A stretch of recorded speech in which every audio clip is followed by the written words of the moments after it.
Good morning, folks. This is Brian Loma here. We are live in downtown Denver at the Red Line. We have an art gallery going on, and there is a crowd building up here.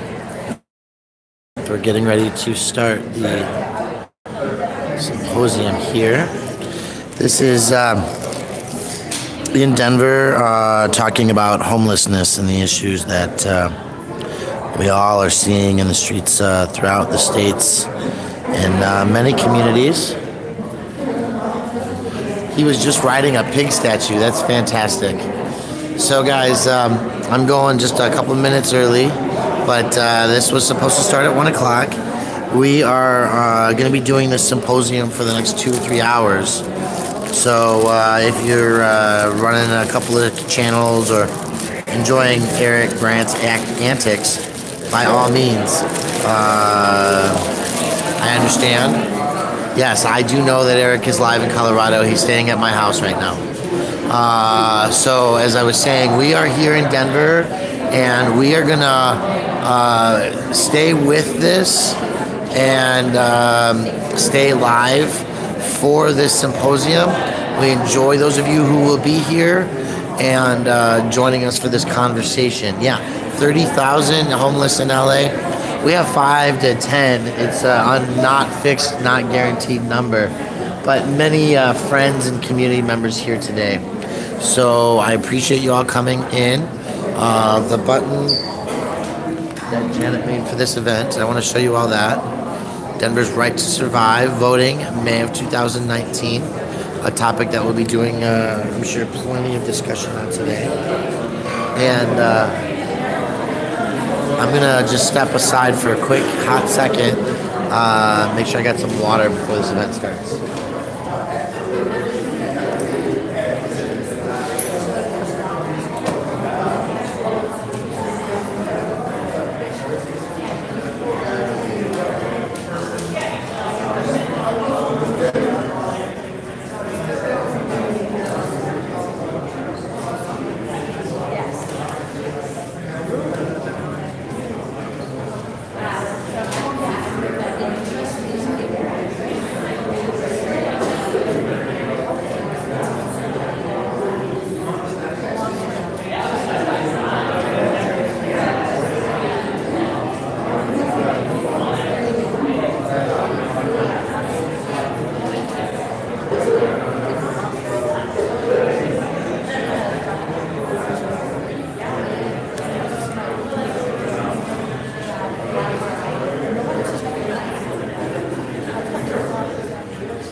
Hello. Is there anybody outside that can hear this? Please make your way in so that we can get started.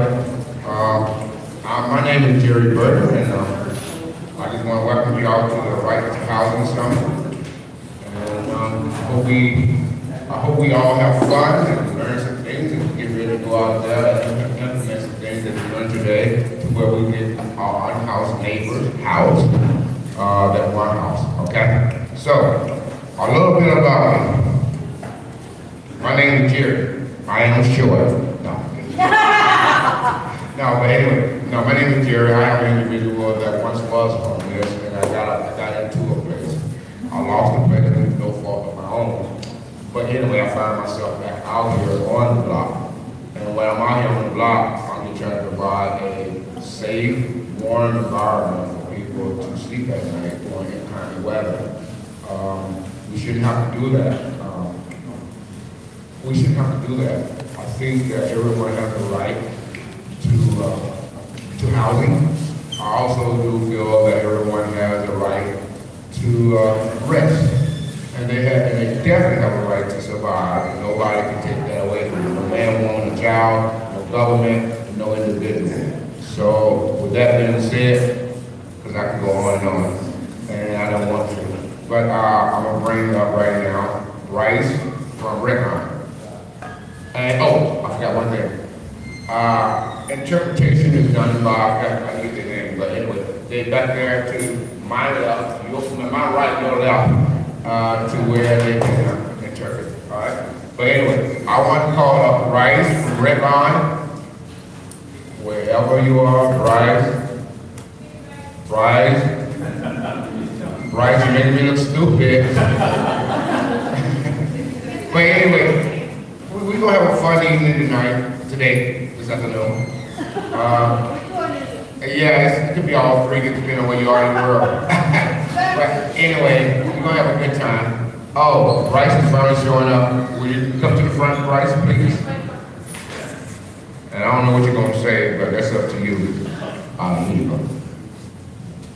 Hi everyone, welcome to Redline. We are a non-profit arts organization that focuses on arts education and building sustainable relationships with local artists through a residency program. I just want to welcome you to the space and thank you for participating in this wonderful summit. Redline is in a community where houselessness is a major issue, and we really want to try to support community organizations that are trying to advance that issue. In terms of just some housekeeping, we do have an exhibition in this space and then also in the main space. Please be careful around it. General, hands off everything, but we would love you to walk through, and some artists are in right now, and we'd love to have conversations happen between y'all and them. And if you have any questions, I'll be at the front desk. Thank you so much. Thank you. And for those of us, or those of you that have kids, we do have child care. It's through the other door to my right and toward the back, okay? So if you have kids, you can put them back there. They can have fun with y'all learn, okay? Next up, I'd like to call Mary Ann to the stage or to the floor.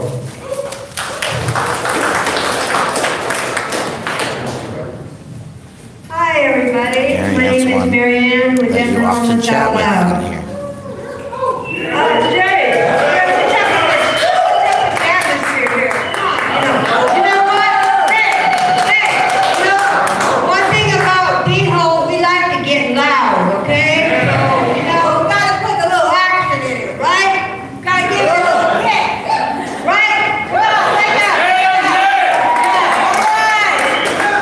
So when I say housing is you're gonna say human rights, okay?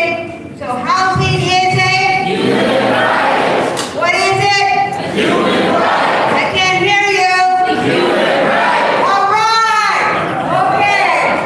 So there's an old African proverb that says, it takes a village to raise a child. Amen. Right here in this room, we are the village. A village with lots of ideas, with lots of things that we know needs to happen for our unhoused neighbors and friends.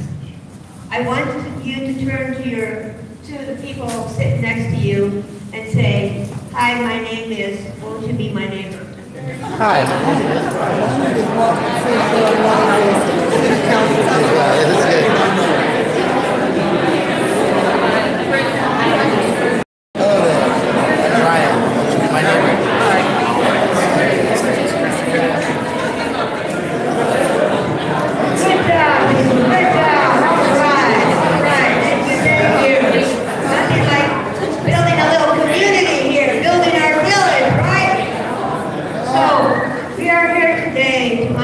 to learn the myth about affordable housing. We're going to learn about the unrenters we have here in Denver, Colorado. We're going to learn about different types of housing, co-housing, tiny homes, etc., etc. And yeah, last but not least, I was once homeless. I'll never forget. I came to Denver as a nurse from Mesa, Arizona in 2012 on Labor Day. In less than 2 months, I was homeless because of archaic laws present on the books. You have to register your car to have a job. You have to turn around and have a place, a motel. Even though all my mail from Mesa, Arizona was forwarded here, oh, that's not good enough.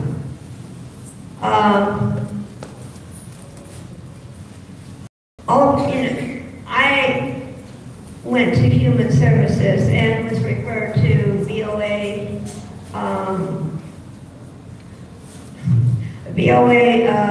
shelter on the west side. And there, oh my God, I got an address. Wow, now I can get a job. So from there, I spent the week there and I got a voucher that got me into the Un-Samaritan House. I did 80 days of the 90-day program and left. I rented a room at a SRO, single room occupancy place. And when I went to pay my rent, I got raped.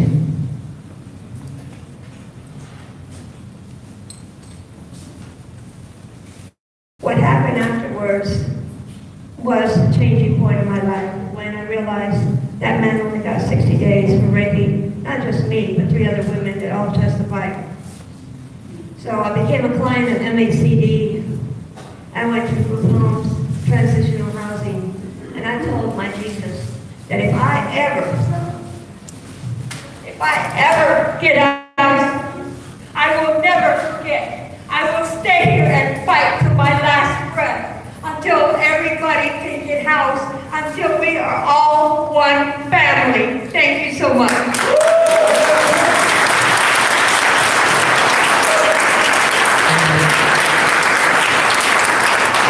Thank you, Miriam, for sharing part of her life with us.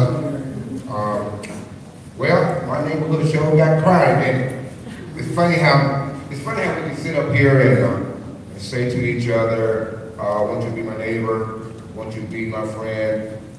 How about just being family? How about just being together as one? Because as you know, we ain't got one in the world, and we got to share it, because I ain't going nowhere. How about you? All right. Next up on the mic is all the way from LA, California. And for y'all that don't know, that is Los Angeles. I'd like to welcome Howland organizer with LA 10, a group that knows how to fight for our rights, Steve Diaz.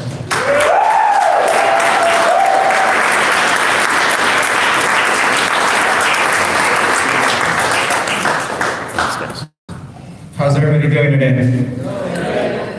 Cool. Sorry about that. I sometimes get in a fight with the microphone, so definitely just bear with me. So first off, I just want to say thank you to all the organizations that made this opportunity happen. I also want to give an extra shout out to the Denver Homeless Outloud. Give them a what's up. They're going to be fighting for a lot of stuff coming up, even more than they already do, so folks definitely need to keep that. I told ya. So, LA, let me introduce myself a little bit. So I'm the organizing director for an organization, a community-based membership organization called the Los Angeles Community Action Network. We do community organizing around the issues of housing, food access, civil rights, and gender justice issues in a community called Skid Row, Los Angeles, and parts of South Central Los Angeles. Has anybody ever heard of either of those 2 communities? Yeah. Just real quick, what have folks heard? Throw it out. Poverty, what else? Tent City. So what? Tent City, yeah. What else? Inhumane treatment. Inhumane treatment? That's right. So I'm gonna tell you guys a little bit of the story in our struggle for the human right to housing. So, can you give the next one? So, just real quick, our mission, of course, is to help people dealing with poverty create and discover opportunities while serving as a vehicle to ensure that we have voice, power, and opinion in the decisions that are directly impacting us. Really what this means is we're trying to build our community's infrastructure. We're trying to make sure that folks who are going through the issues of poverty or have gone through them are able to have the ability to partake in these decisions that oftentimes are happening without our input. our overall sort of organizing goals that we strive for is we definitely strive to organize and empower the community. We want to create an organization and an organizing model that really reflects and eradicates the race, class, gender barriers that exist. And we definitely are looking forward to eliminating the multiple forms of violence that sort of keep our communities in the status quo that exists. A little bit about the sort of human rights framework, just so folks can see. I apologize, I didn't think my letters would be that small. So when I got here, I started freaking out, thinking, oh damn, I can't see this, so I don't think other folks will, so my apologies. But this is just a little bit about the framework, and it's really about universality. It's about participation, it's about transparency, individuality, accountability, and non-discrimination. And it's really using the sort of ideas that we all are human, we're all entitled to have X type to survive. That's really the gist of it. And that's sort of what campaigns should be. For folks that are running campaigns should have that focused on. It starts with the individual and it ensures that government is accountable to provide for that individual. Oftentimes the narrative is it's the individual's fault because X happened. The reality is it's not. The reality is it's because the system is broken. Just a little bit about our city. I'll tell you guys a little bit about the story of LA. Anybody know who this guy is? Anybody seen him in the media? Garcetti? Yeah, Eric Garcetti. He thinks he's gonna be the next president sometime in 2024, 25, 28, whenever he actually runs. So he's been making the rounds throughout the nation, really toting the idea that Los Angeles is really striving to end homelessness, to create equality, and that Los Angeles is a bastion of sort of human rights and policies that enforce the human right to whatever that issue may be. This is actually from his website, where he talks about, today we're deploying unprecedented resources thanks to ballot initiatives, Measure H and Prop HHH, approved by an overwhelming majority of voters, and millions of thousands in new state funds to build thousands of units of supportive housing, expand bridge housing to help Angelenos transition off the street, and hire an army of outreach workers, housing navigators, mental health experts, anti-addiction specialists, and other professionals to be the heart, brains, and muscles of the movement to end the crisis on our streets. What is wrong with that statement? Anybody want to share? The army. What else? What else is wrong? Racist. Yep. What else is wrong? Unprecedented resources. Unprecedented resources. Yes. What else is wrong? No outreach to the community. No outreach to the community. What else is wrong? Criminalization of camping. Exactly. What else is wrong? Criminalization. What else? Movement to end. Movement to end. Yeah. Not to support, not to transition, but to end. What else? Anything else? Anybody else want to share? So this is really a narrative that he's been telling the whole city of LA. And what he often doesn't tell is he, instead of making the tough decisions as the quote-unquote leader of the city, and defund institutions that have huge amounts of the city's general fund. For example, the Los Angeles Police Department gets 53 to 57 cents out of every dollar that is paid to, every tax dollar that is paid to in Los Angeles. Just to give folks an idea. Instead of cutting away a few cents from that, he decided to have the voters do that and have the people do that. Which, don't get me wrong, we all want to play our part, but he also needs to take the leadership and be forced to make those decisions that cut the institutions that are spending money on putting our people in jail. So that was the city he said. Let me tell you a little bit about the city we see. So in 2013, LA was one of the most rent-burdened cities in the nation. To date, it is still one of the most unaffordable cities in the nation. What is rent burden? Anybody have an idea what that is? So let's basic definition, you pay too much money on your rent. The rent is too damn high. In LA, you're gonna hear a little bit more about the stats at the bottom, but LA is pretty unaffordable to most. A majority of LA renters are rent burden. In 2017, about 50,000,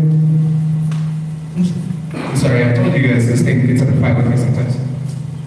In Los Angeles, about 50, a little bit under 50,000 unlawful detainers were filed in 2017.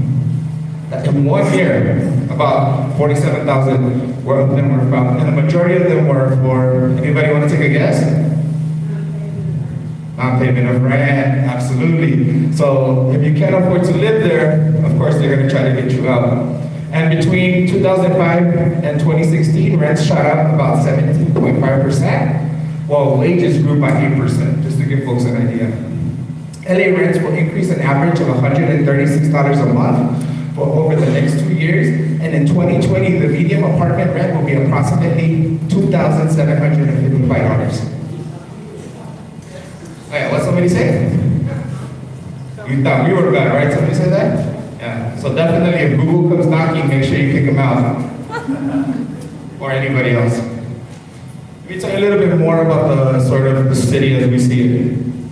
Before I talk about criminalization, I want folks to sort of see this video and sort of hear the story that's being told.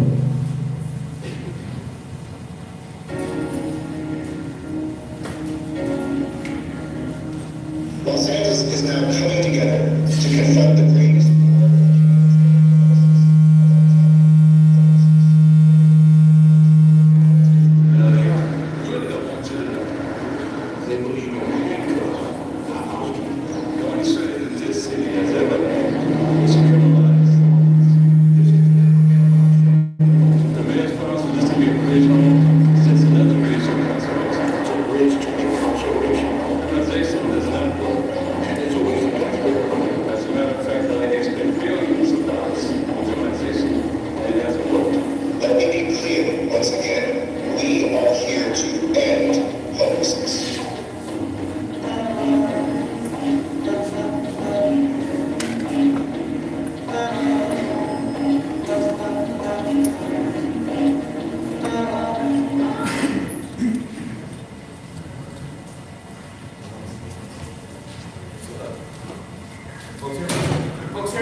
So that's a little bit about sort of the city as how we see it, sort of this idea that's being talked about, that housing is being created and that people are being taken off the streets. The reality is the city's creating criminalization and continuing to create policies that criminalize houseless folks.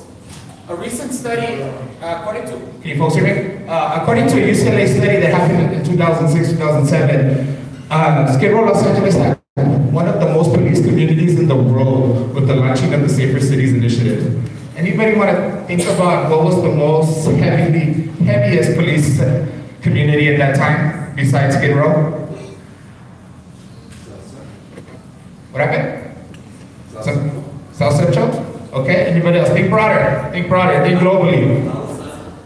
Palestine? Close, yeah. Think a little bit closer. So when you do the amount of people per police officer ratio that was created under the Safer Cities Initiative, the first place that has the most amount of police is actually the Green Zone in Baghdad. The second one was Skid Row, Los Angeles. Originally, it started with devoting 50 police officers at a cost of $6 million for a 0.05 square mile area, or what we would say is a 15 to about 50 square block area, just to give folks an idea.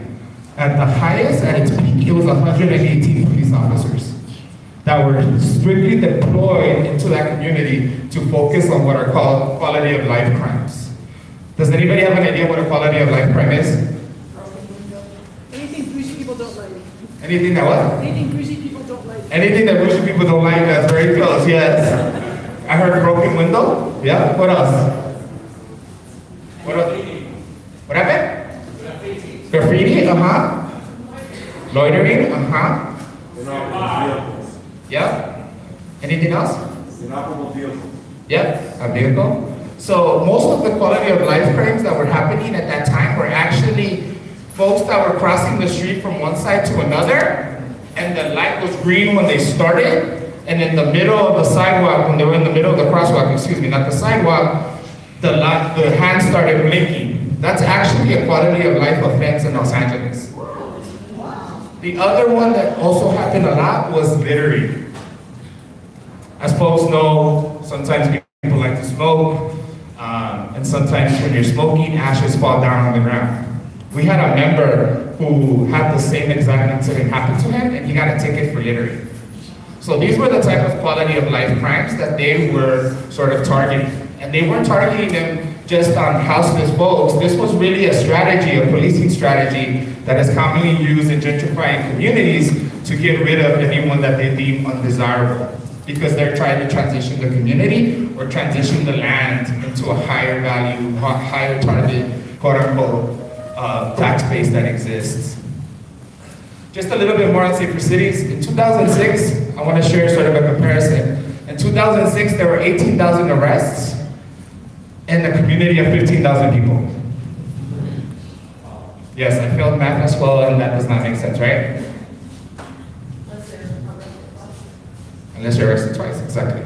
There was one lady named Aunt Moody who got arrested over 35 times for camping on the street, just to give folks an idea. There was to the point where the cops would come and say, hey, Ms. Moody, are you moving today or are we going to take you to jail? Like, that's what resources were being spent. That's what $6 million were being spent on. Now, if you were to compare that to today, after hearing our mayor talk, you would think that everybody's being housed, this army of street workers and sort of outreach workers are engaging in ending homelessness. The reality is it's not. The stats from 2016, 14,000 unhoused folks citywide, which equals about 50 arrests per day, were arrested in 2016. Out of the total 31,000 people who were houseless in LA. So 31,000 people was the total in the city of Los Angeles. Out of that 31,000, 14,000 were arrested, which equals about 50 arrests per day. Just to sort of show the contradiction that exists in terms of the policies and sort of procedures of how they talked about it. Can somebody shoot me if I'm good on time still? Okay, cool. I just wanted to sort of put this one up real quick. I know it's kind of hard to see, but this is really an LA sort of California focused housing crisis chart. Really thinking about all the things that happen, right? Homelessness, rent burden, displacement, lack of government involvement, really focused on regulation. Because oftentimes they being the powers that be, government institutions, social service providers, and many others, see that there's a direct disconnect between homelessness and housing. The reality is you can't talk about one issue without talking about the other. And you cannot talk about homelessness without talking about criminalization, because that has been the strategy that has been deployed across the nation and across the world. This is really just based on the LA model, where we have state policy, local policy, sort of public housing, sort of envisioning and including that as well into the sort of crisis as it exists.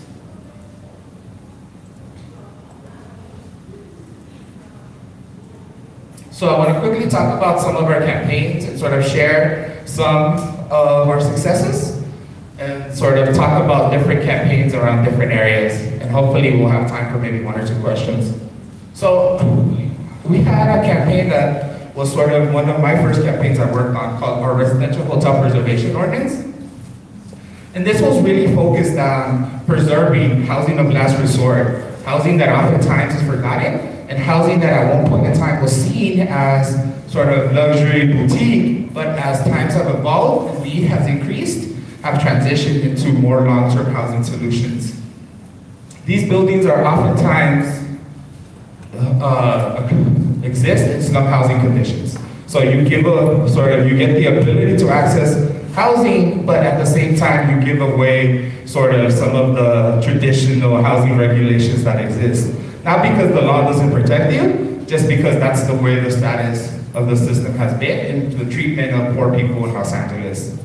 This campaign, just real quick, our folks, just to make sure folks know, residential hotels are basically a building similar to an apartment, ones were commercial, and that the majority of the people live there long term.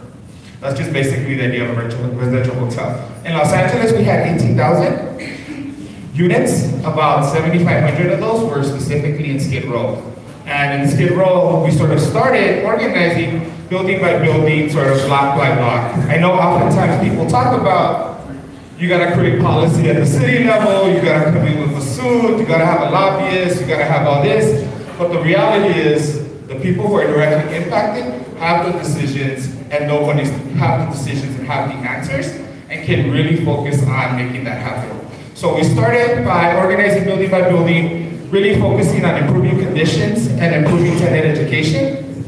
From there, we built a coalition citywide. I know it's hard, depending on the conditions of the communities that you work in, to sort of have a coalition for, but we really went for anybody that could provide some form of capacity and that was interested in the campaign. And then from there, we really started doing everything else that's associated with organizing media, messaging, direct action, direct lawsuits as well, legal intervention. Well, that took us a very long time to implement. At the end of the 8 years, we were able to successfully pass a local-based ordinance and a citywide ordinance that ensured that these units were preserved. Because we see that units are important in accessing the space and in order to combat gentrification.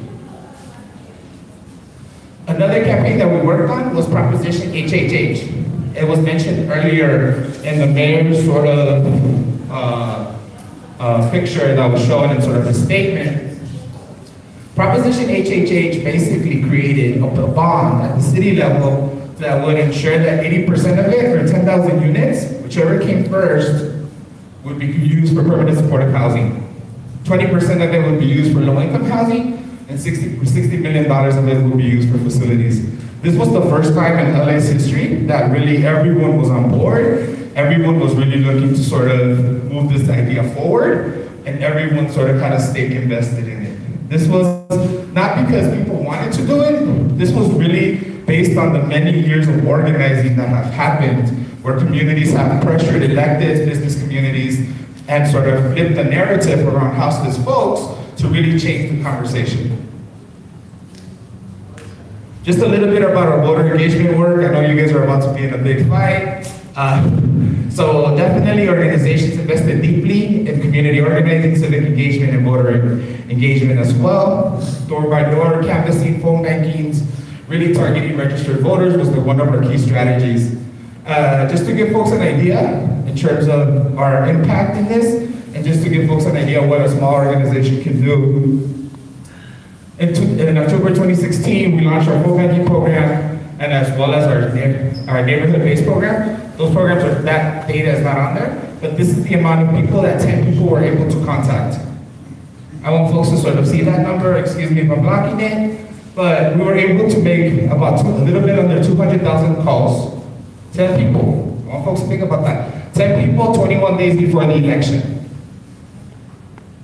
A little bit under 200,000 calls, about 10,000 yeses. About 10,000 people actually we were able to talk to, about 6,500 yeses, and then out of that we had about 2,000 undecided, and a little bit, about 1,500 that were no. So definitely, it's a small group of people that can take the action and that can move the idea forward. So definitely think about that as you're developing campaigns and strategies to bring about change.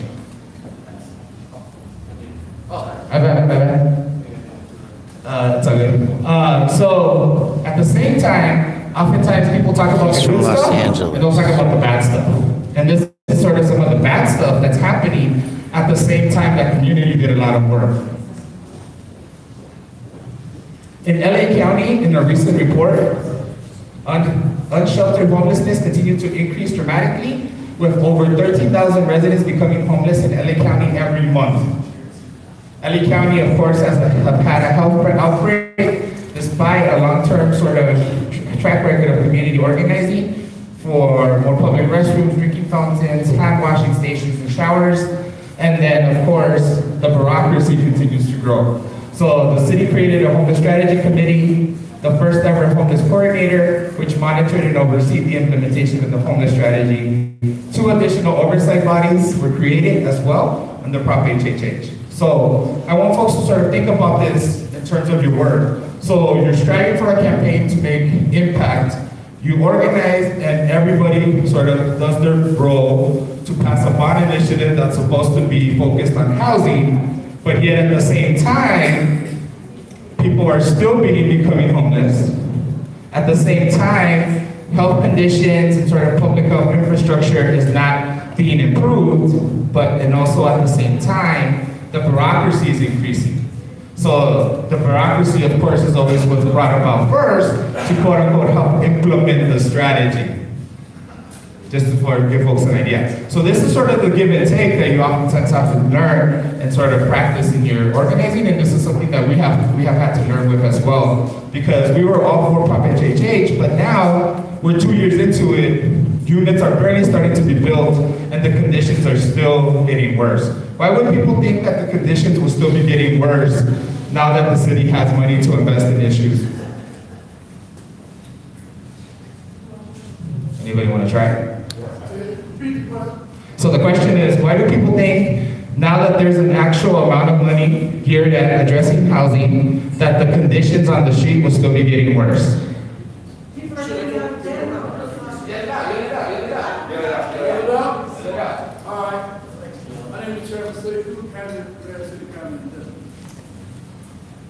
What you have is a gap in strategy in terms of mobilization to have our oppressors forced to make and change the law. Of course, the system has it where they will change the law, but then there's a regime change in different bases, and then they come in and repeal the law. So it seems to me the solution to the problem is to elect more people to office. After the new folks coming in, don't come in. Because out there, we got the same old bullshit, and we spend all these times, efforts, and money to disappoint the people. Absolutely. So that's definitely one of the reasons. All this bureaucracy that was created, there were supposed to have been directly impacted people as part of it. There was only 2 people that were included, and both of them did not have direct experience with homelessness. Just to give folks an idea. Somebody said something else, but what is the other reason why the conditions would still be getting worse?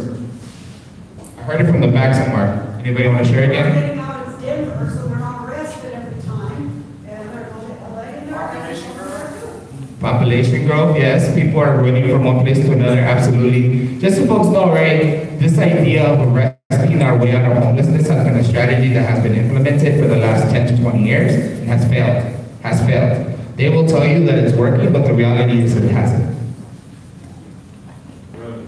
I want to give folks just a little bit more detail in terms of the investment that has happened at the public level versus the market rate level. So if you look at the chart, the big chart that looks like orange, sort of peaches, that's what the market rate investment that's happening in Skid Row, Los Angeles is right now. If you look at the 2 green little bars, these are Proposition HHH and a recently passed linkage fee, which would require developers to pay a fee if they wanted to create more new developments in Los Angeles. This was such a great idea that got implemented so wrong that it's about a year and a half later and they're barely starting to see any money in the bank account. The city created the bank account first.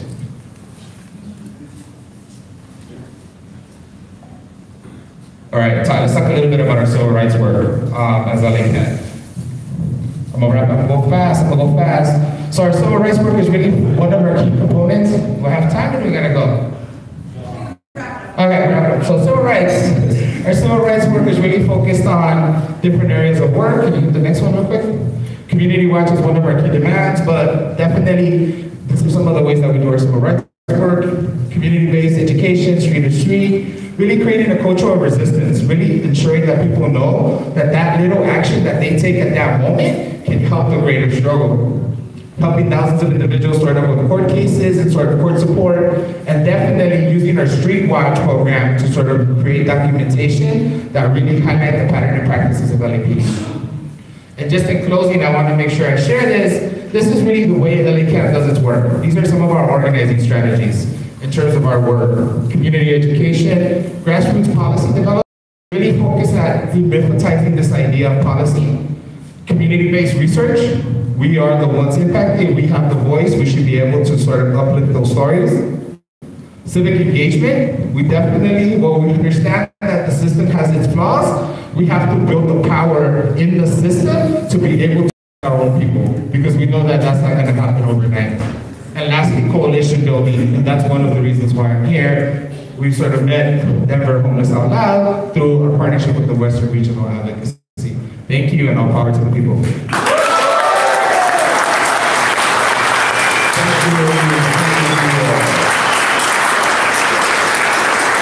right. But anyway, I was just looking up while you were speaking, I was just looking at that picture over there. And I was looking at Denver, and then all of a sudden I look on to the right side, and all of a sudden I see a car with a tree coming out of it, going around it, which I kind of was saying that's a car tree house, you know? And then you get swept for doing something like that, sleep in your car. And then I see the trees over there, that's the tree house. It's kind of funny that how some of the things are, and yes, you can make your way out, finish this. Okay, well anyway, the next person who got this announcement to make is our lawyer for the lawsuit, class action lawsuit, is Jason William Flores, or Jason Flores Williams. So my name's Jason, I'm the lead attorney on the class action lawsuit in the city of Denver on behalf of the rights of homeless people for houses people. Monday morning, the motion is already written. Monday morning, we're filing a motion for the federal court to order that Denver not enforce the camping ban during the month of March, pursuant to the fair trial rights and access to the court rights of the plaintiff class, which consists of more than 500 members. So here's the issue. The motion's read, the motion's done, it's finalized, we're ready to file Monday morning. I'm just looking for 3 or 4 declarations to go with the motion, like Exhibit A, B, C, D, to go with the motion from people saying that the camping ban or some city ordinance has been utilized and enforced by the city of Denver to keep me from getting to the courthouse or to prevent courthouse access, which in a trial setting would vitiate First, Fourth, and 14th Amendment rights. So the motion's strong as it is now, but if we just had a couple of declarations to go with it, it would add to our court package as well as our legal package. Is there anybody who can give a declaration like that? You can? I can. I will. You will? Okay. So should I come back here at 5 o'clock? Well, actually, after 5 o'clock, I'll be down at 27th in Arapahoe. What should I do? You can meet me down there, and I can do the declaration down there. What time is this wrap? This is wrapping up exactly 5 o'clock. So I came at 4:45. You came at 4:45, yeah. I think I can do it again. Thank you. Thank you. Hey, and to facilitate that, I will meet you down there with him so that you're not coming back. No, I'm coming back at 4:45. No, you're coming back here at 4:45. Right. Okay, no problem. All right, ladies and gentlemen, we got what's there. It's seamless. Well, we got to keep this thing rolling because, as you see, I'm on a tight schedule. So we're going to keep it going, and right now we're going to bring, yes, Nancy, and who I think is right, Matilda. Is that your full? Okay. Nancy Matilda, she's from Matilda, from Denver, from the Denver Meadows, and she can tell you a little bit more about why she's here and what's going on. Thank you.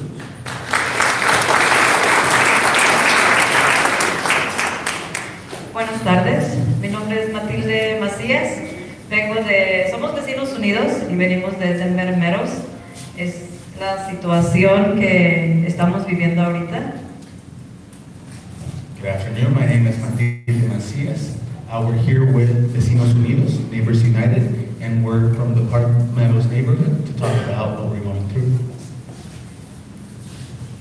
Estamos, en el 2015 nos dieron un anuncio que el parque se iba a cerrar y que teníamos que salirnos de ahí, nos estaban despojando de nuestro lugar. In 2015, we received news that the park was going to be closing and that we were all going to be displaced and we would have to move out. Yo ya llevo ahí 12 años viviendo, ya compré mi trailer, ya es mía. Entonces, básicamente me dijeron, agarra tu trailer y vete tienes que salir de ahí. I've been living there for 12 years. I paid for my trailer, it's mine, and they basically said, pick up your trailer and you have to leave. Empezaron los vecinos a tocar puertas y nos empezaron a decir que ellos se iban a poner en lucha. Pues sentimos que es una injusticia lo que nos están haciendo. And then some neighbors started going door to door and knocking and letting us know that they were ready to fight because it's a true injustice what they were doing to us. La mayoría somos hispanos, estamos trabajando por nuestro hogar, tenemos hijos, yo soy madre soltera de 4, me ha costado bastante y pues para tener ¿cómo se dice? Era algo que ya había yo tenido, era mío y me sentía orgullosa de eso. And the majority of us are Hispanic. There's a lot of us that just work really hard to achieve our goals and get our home. For example, myself, I am a mother, a single mother of 4 children. I have struggled a lot, and once I paid it off, I felt proud because it was mine. Empezamos a luchar y empezamos a ir a la ciudad de Aurora, ganamos el moratorio, ganamos el dueño metió para cambio de zona, también nos metimos en lucha y ganamos. So we went to the city of Aurora, we started fighting, and we had a couple victories there. The owner of the property started to try to change the zoning, and then we kept fighting and we went there too. And the moratorium, we had a win with that too. Entonces seguimos en la lucha, éramos 100 familias, mayoría de la gente se ha ido, muchos por la presión que ha tenido con los dueños, la presión de no tener dónde irse, porque hemos buscado lugares donde mover nuestras trailers, no hay lugar. La mayoría vendió al mismo dueño y se fue.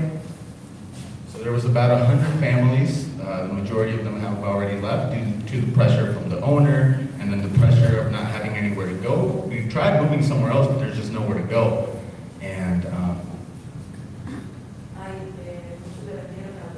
And a lot of people sold back to the same owner. Muchos todavía no terminan de pagar su trailer, todavía no terminamos de pagarla, algunos todavía no terminan, otros ya hemos investigado todo el área de Denver, todo el área de Aurora, no hay lugar para mover nuestras trailers, la mía es doble, es mucho menos, ahorita no hay espacio. A lot of people are still paying off their trailer or their mobile home. We've done research, we've looked in the whole area of Denver, the whole area of Aurora, there's just nowhere to go. For example, mine's a double size and that's a lot harder to find because there's just no space.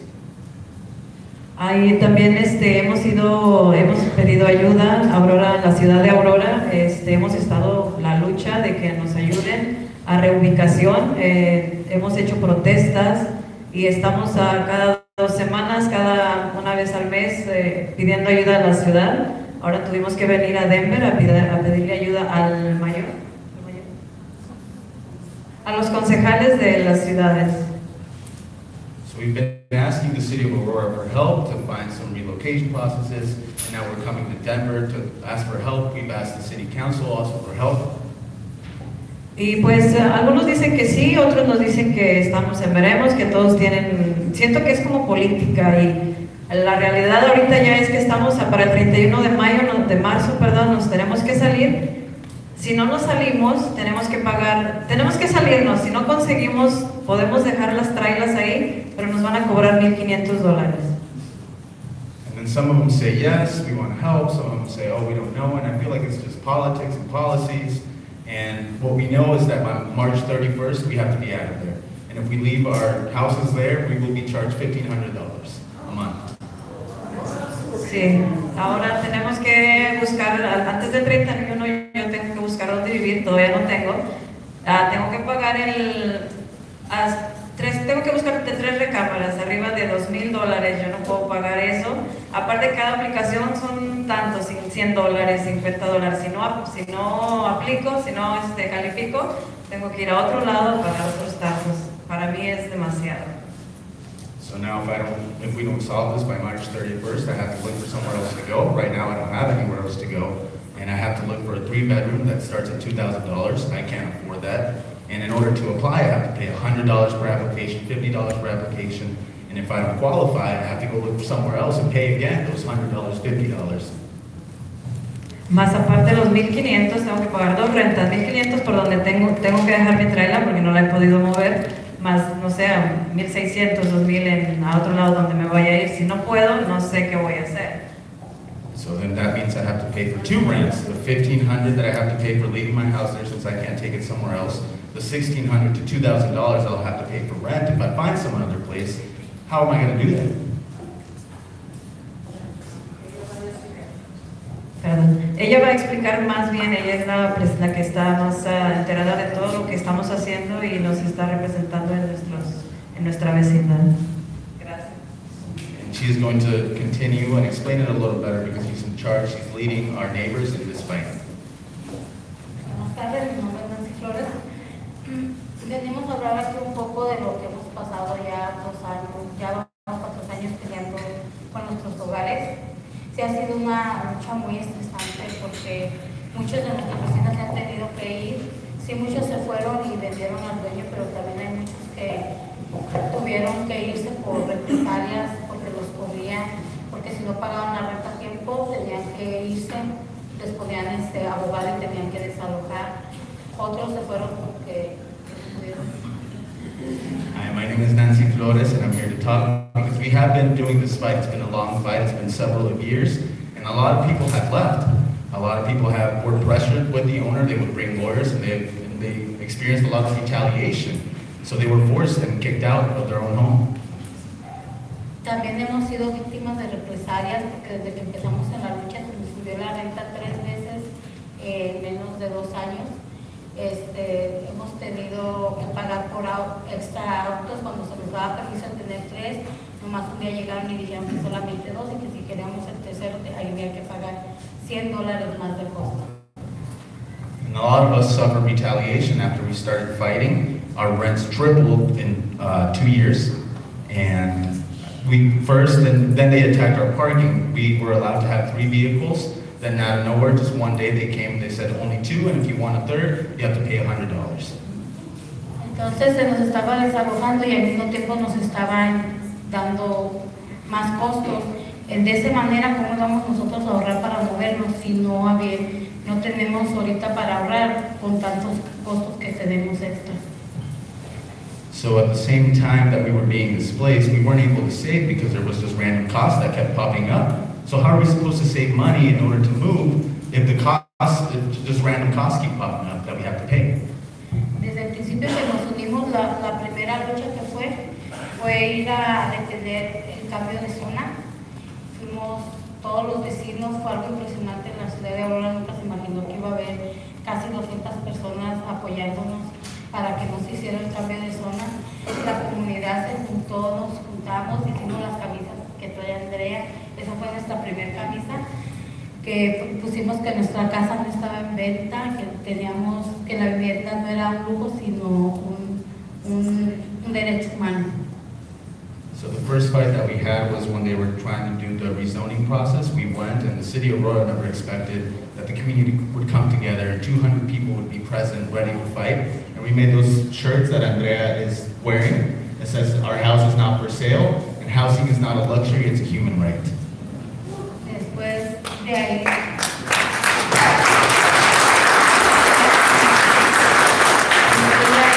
comenzamos la lucha, hicimos marchas, protestas, hicimos una protesta muy significativa apenas el año pasado de poner casas de campaña, porque esta es la forma que ellos quieren vernos. O sea, no tenemos ninguna otra opción, no hay terrenos donde mover, no hay lugar donde llevar nuestros trailers, no tenemos el dinero para pagar las rentas. Ellos dicen que no nos están diciendo que regalemos nuestras trailers al dueño, pero es la única opción que nos están dando. So then we continued fighting, we started doing marches, we started doing protests. Last year we had a very symbolic protest where we just set up camping tents because we feel like that's how they view us. And they're being forced because there's nowhere to move, there's nowhere to relocate our home, we can't relocate our home, we can't afford to pay for 2 rents. And then they try to treat it so that we would just give back our homes back to the owner. And there's just no other way. Si nosotros no nos vamos para el 31, se tienen que pagar esos 1,500, tenemos que pagar los costos para moverlo. Aparte, le pedimos a la ciudad de Aurora que nos ayudaran con $20,000, pero a ellos se les hace mucho eso. So if we don't find the money by the 31st, we have to pay those $1,500 that we leave our home there. We have to seek and pay another rent, pay for moving costs, and we asked for the city of Aurora with help for $20,000, but they said that was too much for them. Pero en realidad para ellos eran mucho 20,000, pero yo que compré mi casa $25,000 cash y al mes de haberla comprado me dicen que me tengo que mover y que la tengo que mover, para mí eso fue un fraude. Ellos ven que es un fraude y hasta ahorita ellos dicen, oh, está bien. O sea, ellos no, para ellos, aquí en el estado de Colorado no hay ninguna ley que proteja a las personas que viven en casa móvil. So $20,000 is a lot for the city of Aurora, but for me, I paid $25,000 cash for my mobile home. A month later, they tell me that I have to move out and that it's not mine. And how is that going to happen?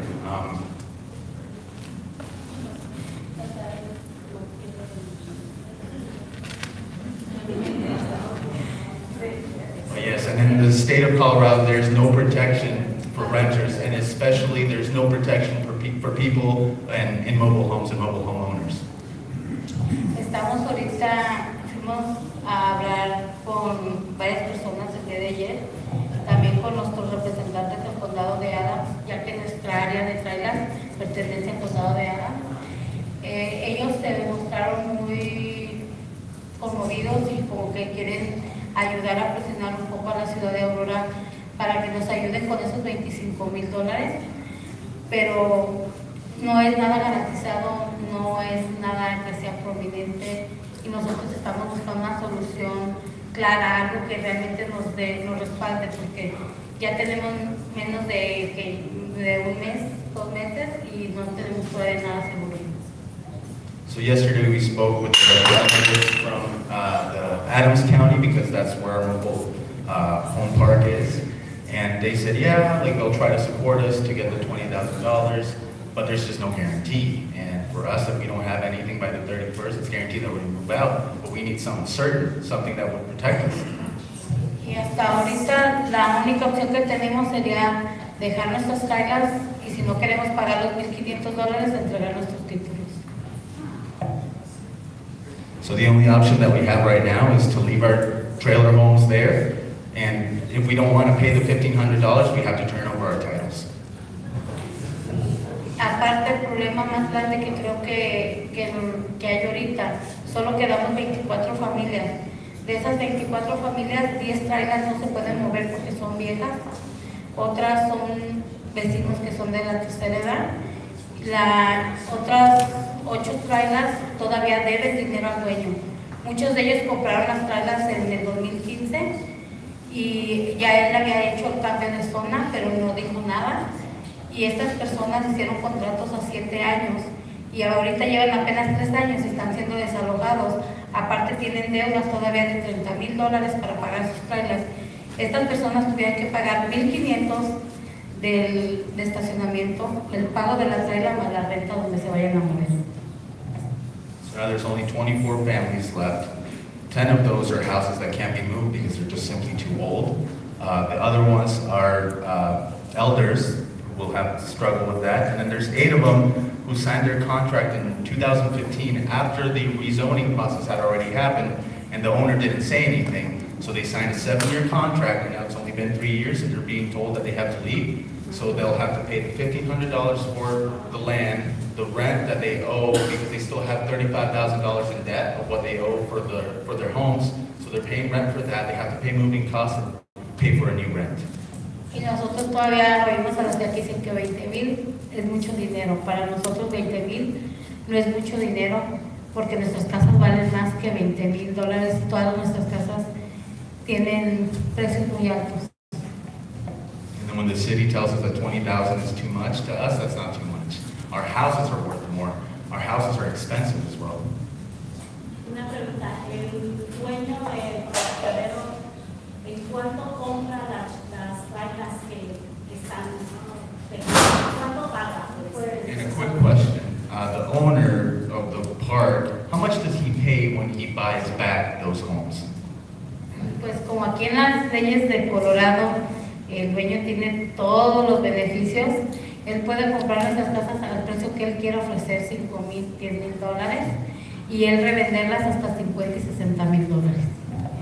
So thanks to the laws here in Colorado, the owner, he receives all the benefits of the law, and he will pay whatever he offers. He can offer $5,000, $10,000, and then resell them for $50,000. Yo creo que eso es un desgraciado.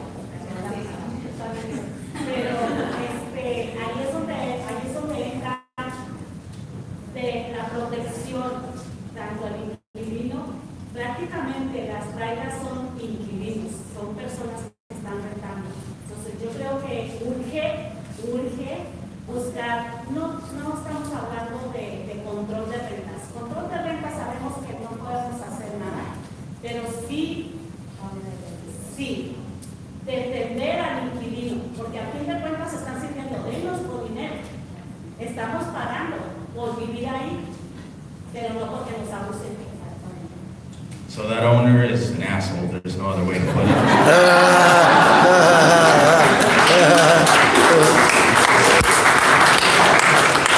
And the way that the laws are made, or the way that they view us, is that each mobile home is seen as a renter. And that's what we have to seek for renter protection. Because we know that we're not going to be able to pass rent control. That's a whole different topic. But that's what we have to focus on. Focus on protecting the renters and their home, because they're profiting from us. We're paying not to be abused. Gracias por escuchar. Voy a cerrar pidiendo de su ayuda. Estamos buscando ayuda de organizaciones que puedan juntarse con 9to5 para que podamos juntar esos $20,000 para cada familia para tener, como para volver a empezar, porque en realidad no es lo suficiente, pero con eso volvemos a empezar una nueva vida. So I'm going to close, and I'm going to do so by asking for your help. We're looking for organizations to collaborate with 9to5 to seek for those $20,000, because that's not a lot of help, but it will help us to get a new start, to have a hope for the future.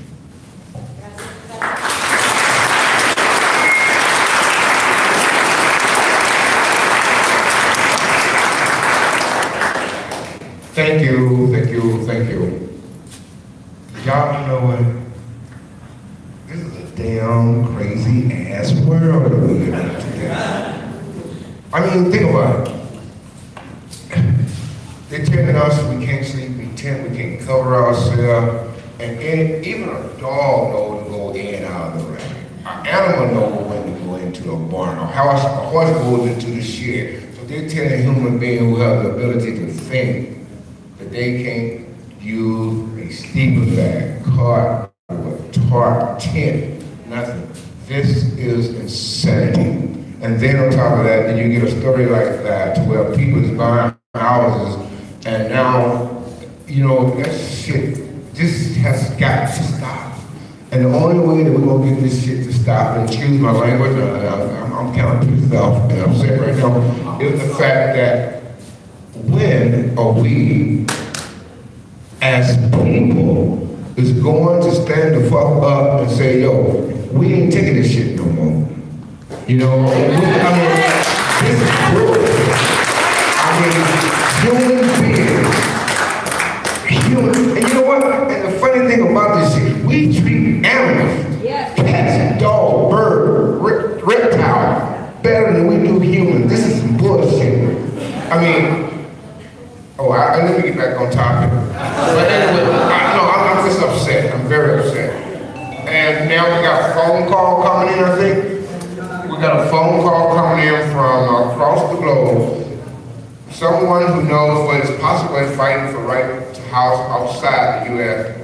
Kazimbo with the Rosa Luxemburg group.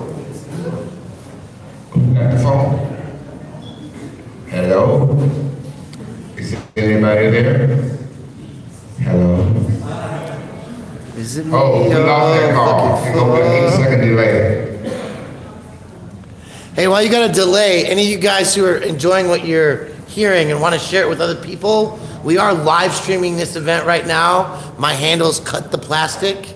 Maybe your friends, family, and other community would like to know about this too. Cut the plastic. YouTube.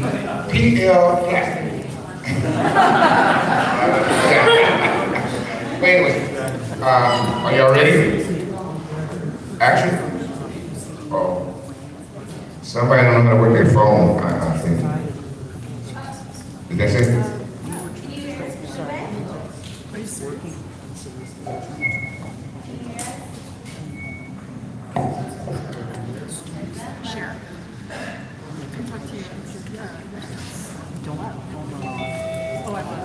It was a great idea, lady. Thanks.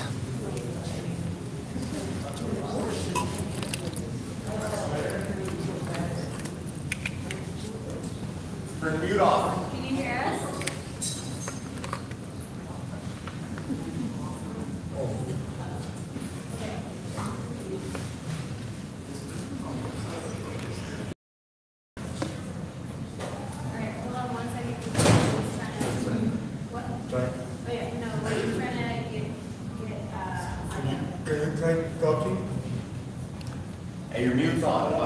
The mute button in the bottom left-hand corner.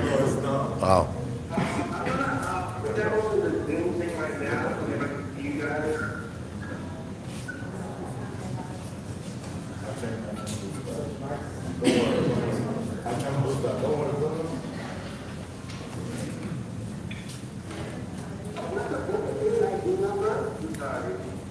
Hold on 1 second. We're gonna get the microphone. Okay. Can you hear? Can you say something?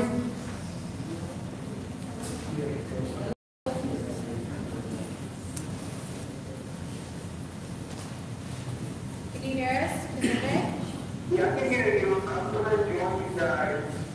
I'm going to be a civil. Okay, I can see you guys. Perfect.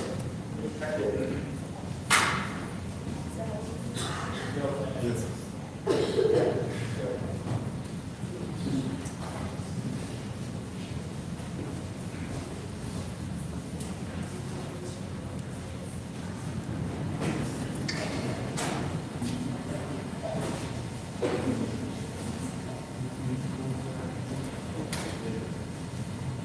Where do we find this? To share it? On Twitter or Facebook or? Twitter, I'm sorry, YouTube. Live streaming from YouTube.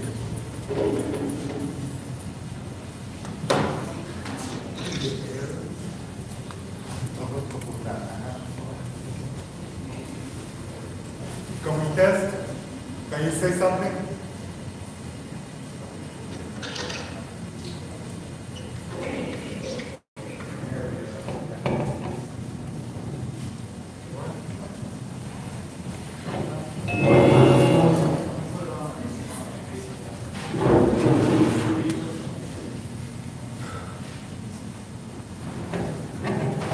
My apologies for this.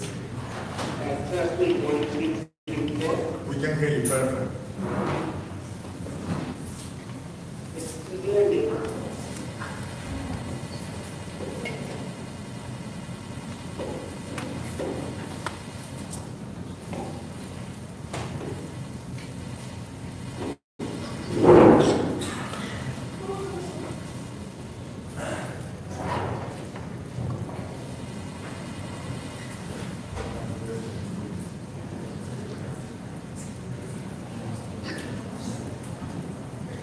Can you hear us? Kazembe, can you hear us? Can you hear us?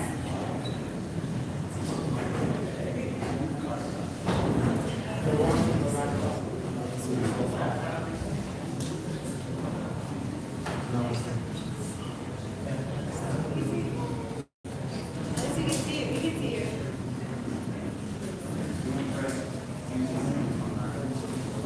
Can you hear us? Keith, can you hear us?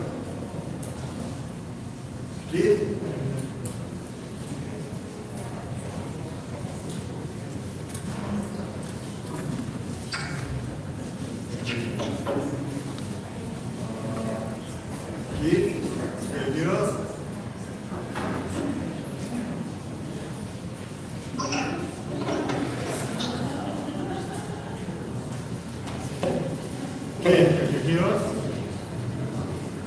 Yes, I can hear you.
Well, we have to look at it while I talk, all right? Anyway, because you can't hear it. Okay. Okay. Maybe. You guys got me again? Okay.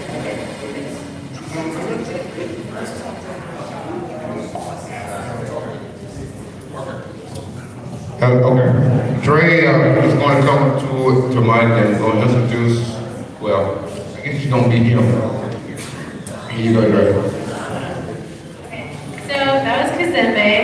We can't really get the audio to work, but he is with Right to the City Alliance and Rosa Luxemburg Foundation. And so basically, he has the perspective of a national scale or an international scale of the housing crisis. Like, this is not just happening in the United States. The housing crisis is actually global and interconnected with these private equity firms that are taking over cities and buying houses, and buying cities, and buying blocks all over the place. For example, Blackstone, I don't know if you all know about Blackstone, is a private equity investment firm. They are they're international. There was a protest a couple years ago because it's not just happening here. And it's a global crisis. That's what's happening. Even in Sweden, for example, Sweden has a union that decides how much rents go up every year. But if you build a new apartment, you can decide how much rent is. So more and more people are actually like upgrading their apartments so that, or developers are upgrading apartments so they can decide how much rent is. So that's basically what he was going to talk about. I met him in Germany, actually, which was amazing, to talk about housing and renters' rights and all that. So unfortunately, we couldn't get it to work, but that's what he was going to talk about. So, yeah. Thank you, even though we didn't talk. Thank you, Trey. But anyway, all right. Y'all know what time it is? See, I love that time. Hey, no, it's time to breakout session. Start our breakout session. So now what we're going to do is we're going to mix it up a little bit. This will go from 225 all the way up until 245. We're going to break up in groups and as following. The myth of affordable housing will be in the back of the community room, back there with the double doors and over to the back. Barrier to housing, right here. You want to be part of that group, you stay right here. Legal defense in the library near the front of the building where all the books are. That's the library, okay? So after this round of section, we will go right into another round. So we're going to be coming back here, and you won't be hearing my lovely voice. Find whatever section you want to be in, and join it, okay? Is there any questions, any doubt on where you want to go, or where you want to go, or direction?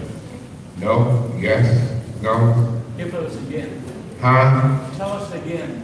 The myth of affordable housing in the community room toward the back, that through those double doors, back to the left. The barrier to housing will stay right here if you want to be part of that particular group. And legal defense will be in the library, which if we don't do right beside the front desk. So let's get ready to rumble. All right, have fun. Talk to y'all later. Thank y'all for coming.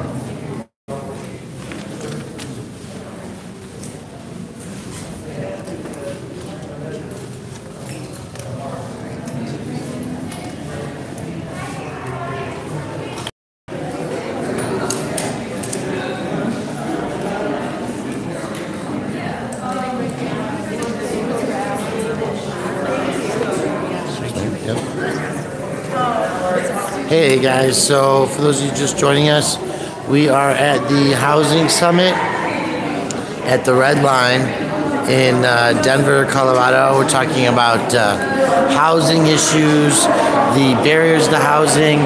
Guest speakers today included the LA CAN executive director, who's talking about the Skid Row crisis over there.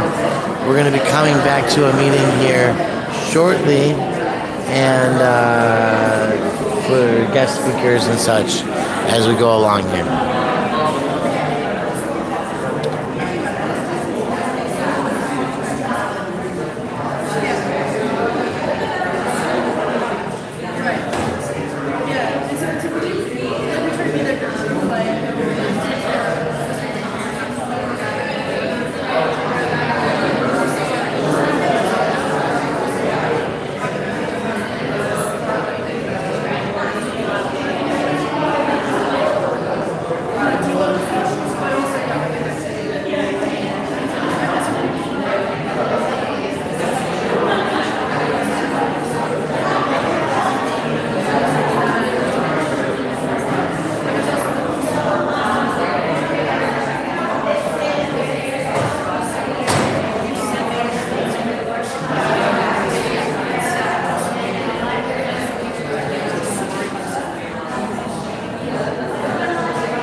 hard part was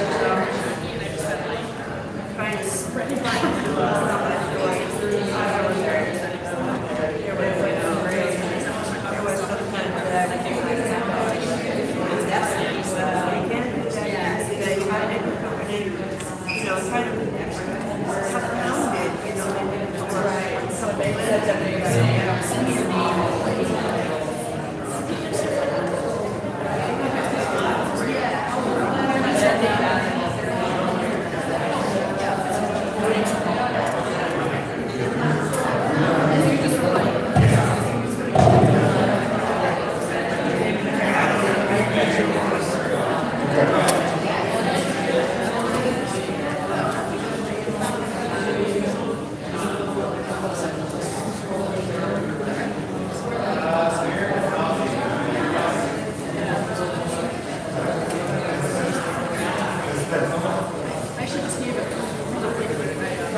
Ladies and gentlemen. Oh, I forgot something. After this one here, if you want to go, I think there's people going around to each one. You'll have housing in the market, the community room, and then you'll have housing in the market, in the community room toward the back, and then you'll have living without housing in this room. And what is the housing advisory committee, and how can you affect it? And that would be in front of them. Okay? Hi, everybody. My name is Randy Gilmore. I'm with the Atlantis Committee. I'm also a volunteer advocate with Colorado Cross Disability Coalition. And I'm also a board member with the Denver Metro Fair Housing Center. So we're here to talk about barriers to housing.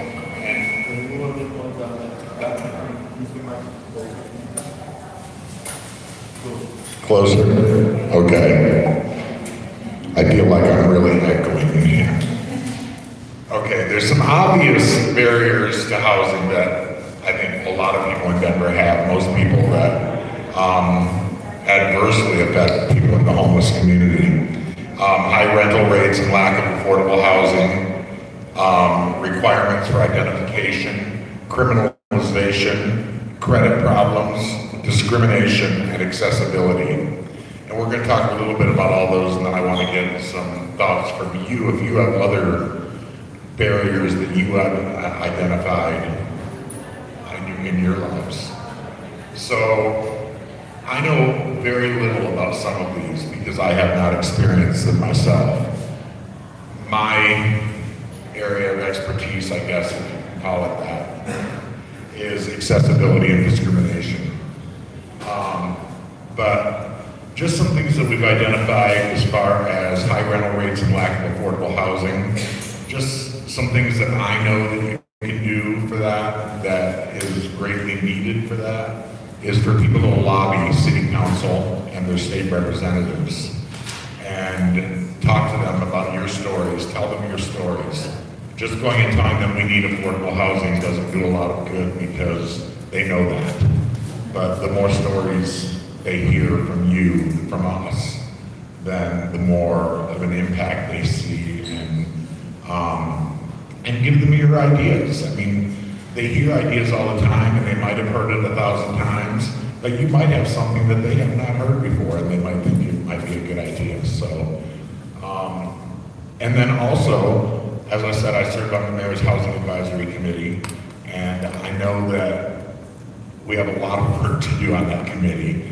And those committee meetings are open to the public, so I would always encourage you to try to come to those meetings. And not every meeting has time for public comment, but when we do have time for public comment, please speak up, use your voices, and make yourself heard. For ID, I don't quite know a lot about that, of course, but I have identified a resource, and some of you may know a lot more resources than I do, but I know that Metro Caring helps people get IDs and birth certificates. So if you know of more, that's great. Please share. Criminalization, I looked at this on two fronts. One is the city's ban on urban camping, criminalizing homelessness. And really the only thing I know of that we can do about that is the exact same thing about the high rental rates. Lobby city council and your state representatives. It's ridiculous that in any city or any state or any country that they would criminalize being homeless. And we need to let those people in power know that. The other thing is a lot of housing, a barrier to a lot of housing is people with felonies. We at Atlantis have quite an extensive list of resources for people with felonies and housing providers that provide housing for people with felonies. I brought a few copies of that list with me. I can give a few people a copy if you'd like it. I will make sure that Denver Homeless Out Loud has one of the copies too that they can share. Credit. Again, I've had bad credit most of my adult life, and I think most housing providers that are going to look at your credit checks are looking for things like eviction, and they also, I know a lot of them also look at if you owe utility companies money. If you have medical bills, most of them don't pay any attention to that. Everybody has things on, almost everybody has things on their credit report for medical bills. But for credit, I've got some resources too that help people rebuild their credit. At Atlantis, we do two different programs. One of them is through the FDIC, and it's called Money Smart. And one of them is through the Community, I think, Financial Protection Bureau, Consumer Financial Protection Bureau, and it's called Your Money, Your Goals. And if you identify as someone with a disability, whether anybody else thinks you have a disability or not, if you identify as someone with a disability, you can come to Atlantis or Colorado Cross Disability Coalition and get services. And that Your Money, Your Goals is one of those services that we can help with. And then the FCAA, which is the Financial Counseling Association of America, they also have some programs to help you improve your credit.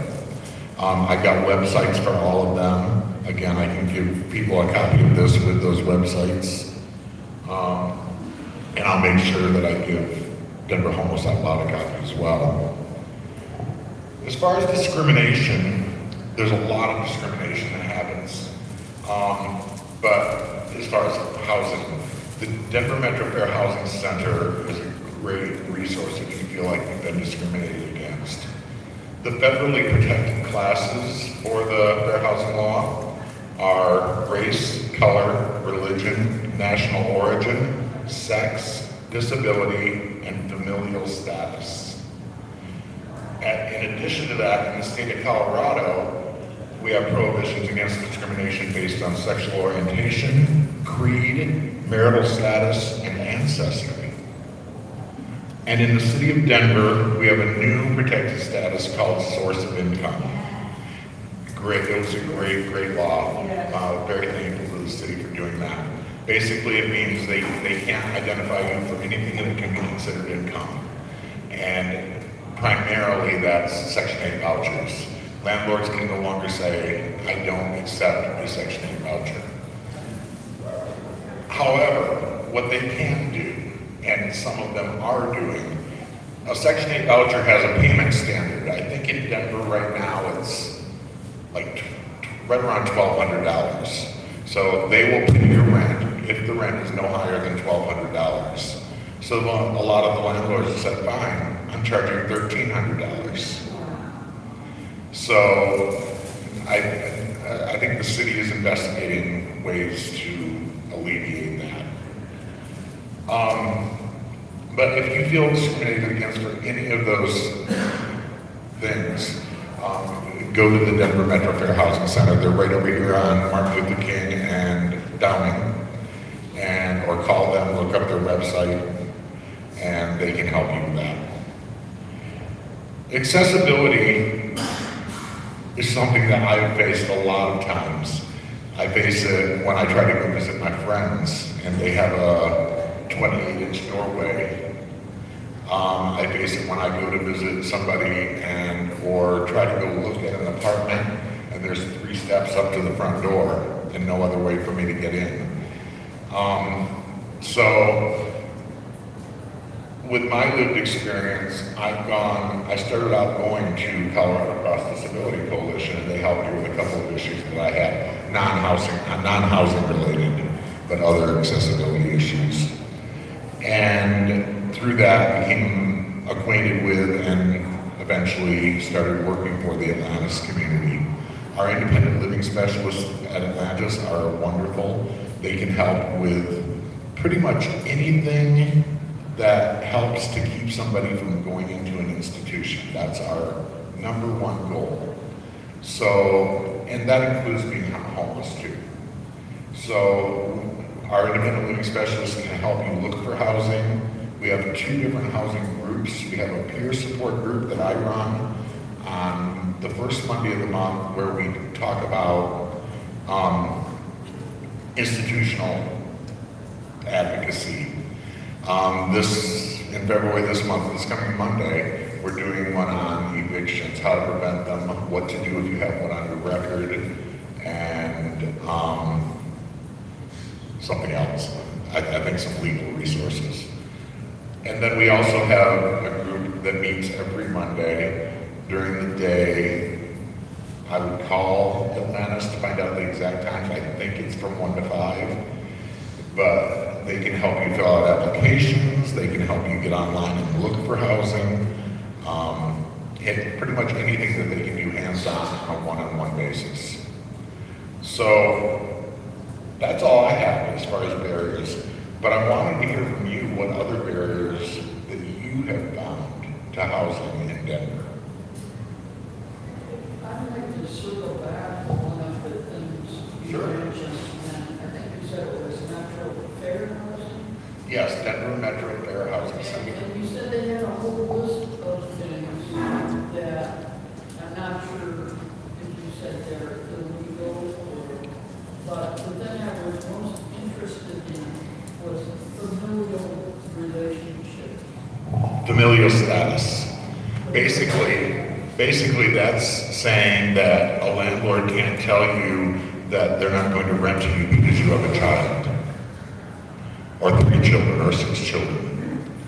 They can't do that. There are laws, and I don't know what they are in the city and state that tell you how many bedrooms you have to have if you have a lot of children.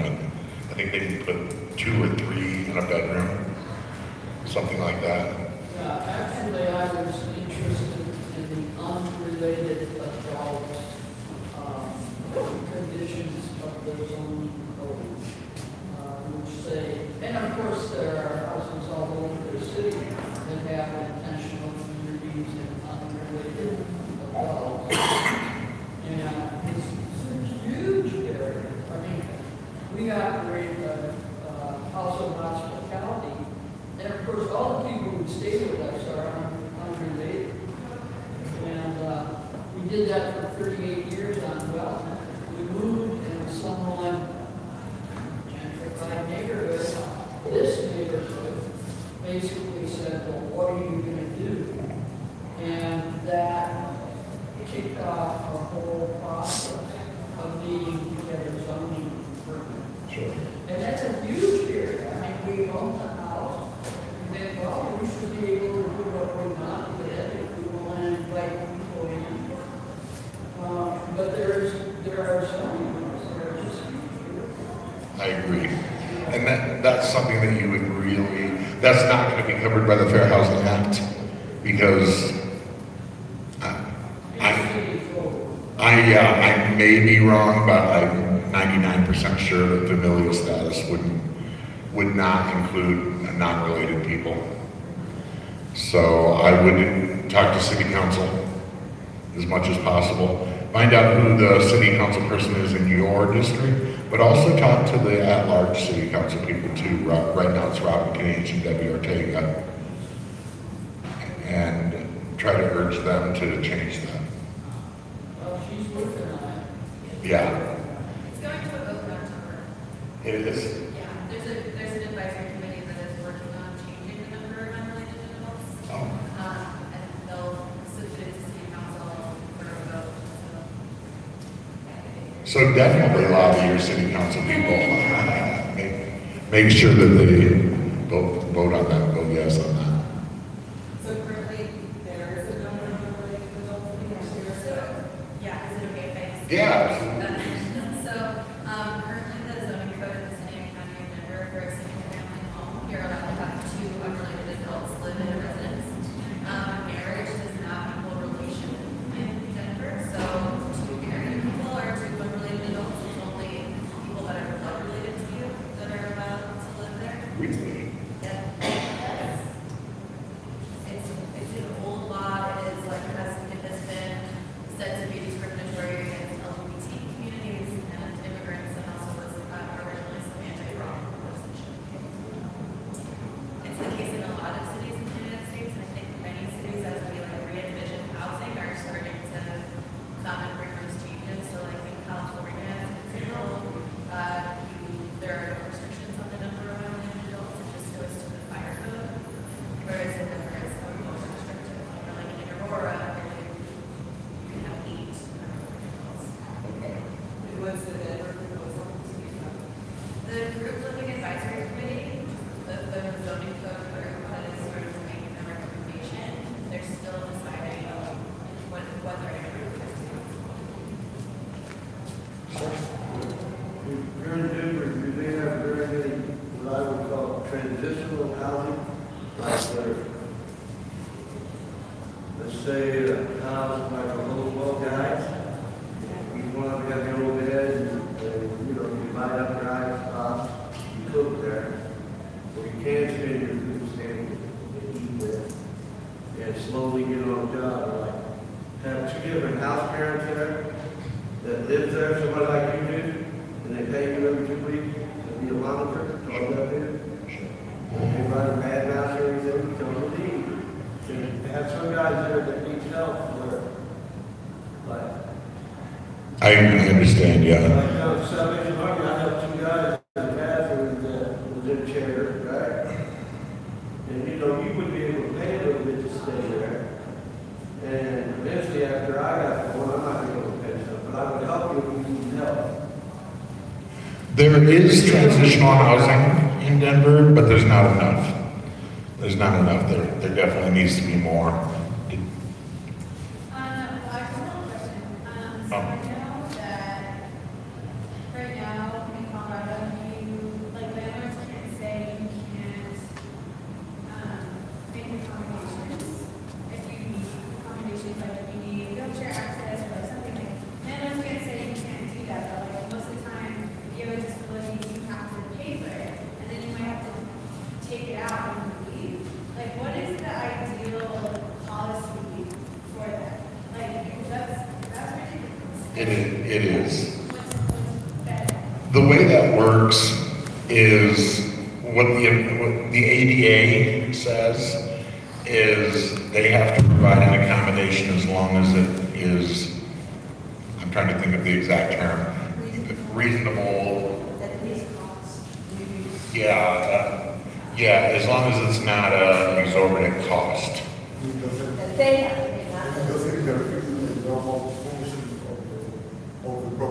Right, yeah, it can't alter the function of the property. But if, you know, it's, the rough part is what is reasonable. What's reasonable to me compared to what's reasonable to you, compared to what's reasonable to anybody else. But I think there's been a lot of cases where the courts have stepped in and determined if something was reasonable or not. Robert? Yes, I'll come with the zoning review this one right here. Robert Fisher, City Council at large.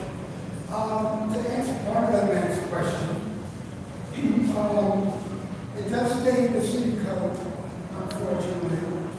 A residential care is large. If you have a mental illness, you cannot move in other alternatives. It's residential care small. Other residential care small, it states if you have subsidized income, SSI, SSDI, so forth, and so on, that you can't move in.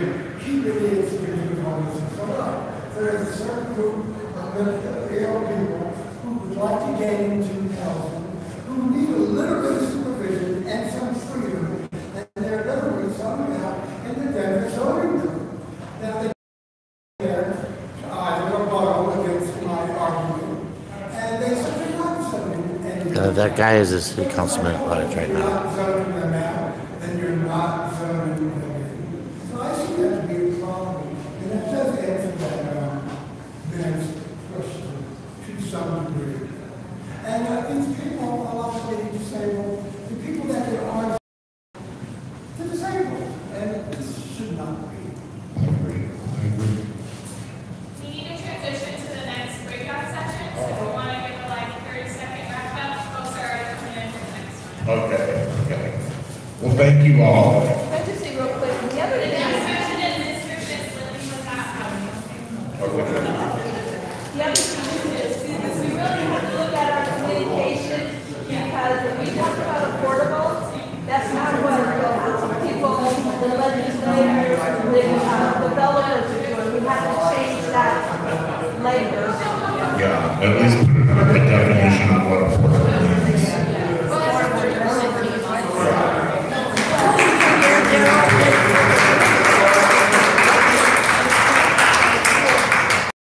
In the resources, I'll leave them with you. I love the Stick It Up water bottle. It's an essential. I see you have one as well. Not as Stick It Up, but it's an essential practice.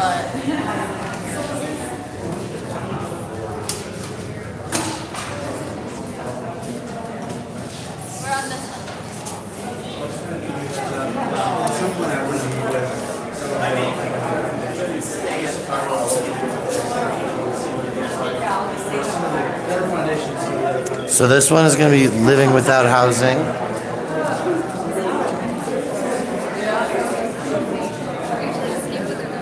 So take a quick look here. This is the Right to Survive campaign booth. I love it.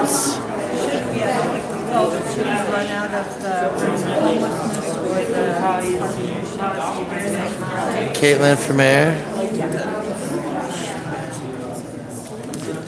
This is where our elders are hanging out with the food.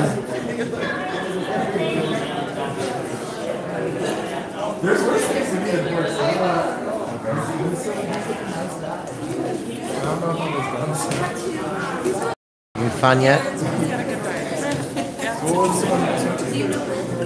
How was your breakout group? It's good. Yeah, Diana's like knowledgeable about all of this and we're just soaking it in. Yeah, it's very interesting. Take some notes. Nice. I'll have them to review later.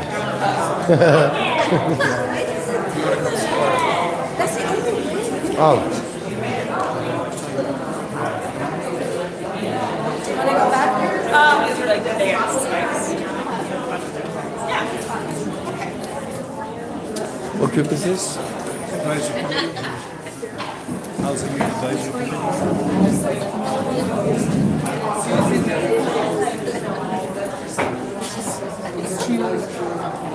this conversation is just like so many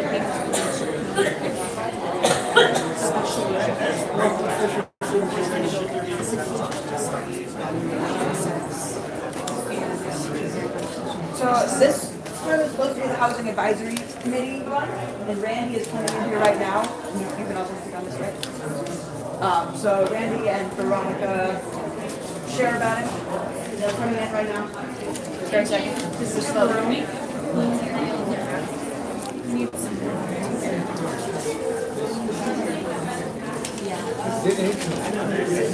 We're gonna need to widen this aisle a little bit. So Now give me a second to slide out here. Okay, so he was just our speaker in that room. I don't want to do the same speaker twice. So we're gonna come in here for that. Hello, how are you? Great, how you doing today? So I'm going to go to the Living Without Housing. Yes, ma'am. I don't know. I'm just live streaming. Sorry. But this is the Living Without Housing room.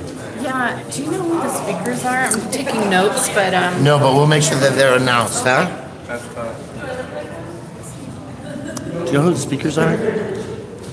Oh, this is a general problem. Okay. Let's see what we can do to get that.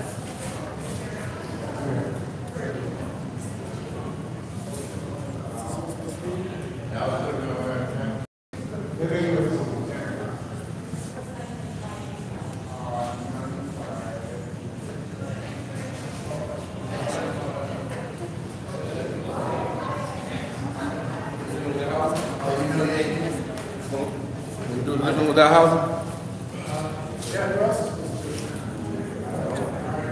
I mean, I'd be glad to join in the conversation. All right. I think Therese is grabbing somebody though, so I'm going to give it a second. I'll start. If I can get anything, they can fill in blank. Living without housing, living on the street, right? Well, without a house, a lot of times you have to be out on the streets, going from, I hate to say this, no pun intended, anything like that, is basically going from hand to mouth. You from one corner to the next, you've been swept into alleys, for getting arrested, getting citation, for just covering yourself, using a tent, blankets, a sleeping bag, or anything like that. It's very hard. We're going down the house, it's a 24-hour a day job. Not knowing where to eat, and a lot of times just showing up to eat and the food is not all that's appetizing. But there's a place that I know of, right here on 26 and Welfare, what they serve every day, they all serve on Thursday, where you get good food, cooked very well, example. And I'm going to tell you my experience as far as living without housing. Me personally,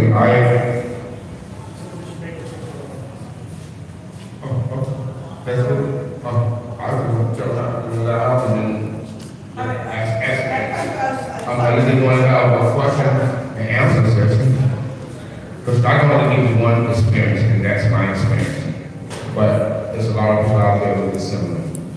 And she won't be in. Do we want to, let's just make a circle so we can have more of a better environment to the Form a circle, and we can talk.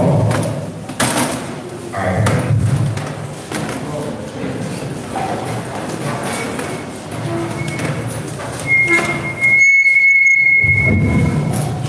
Sorry about your ears, folks.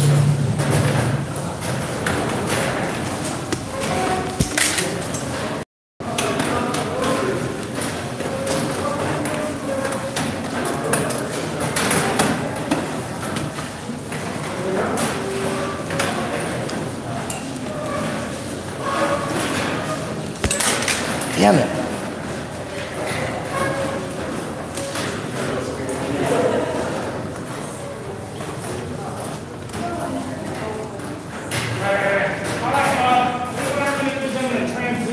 Into this a little bit. So this is a form of housing, and so the idea is to help everybody understand what it takes to live when you don't have housing.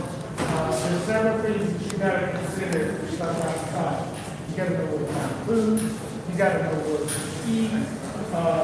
You got to have clothing to shelter yourself from the elements. You got to protect yourself from the world, the violent people out there. And in addition to violent people being out there, there's not like o'clock in the morning, your head asleep, not causing any harm. That would be security guards and police officers. So you got to protect yourself from all of that stuff, all at the same time. Things you got to manage, you got to manage depression, if you're not getting enough sleep, and because you're not getting enough sleep, you're not as sharp as you would like to be. So you got to manage all those different kinds of things. And what I'm going to do after throwing that out as a little chairs and stuff around, is just kind of photograph how many here have been. So I was homeless for about 4.5 years.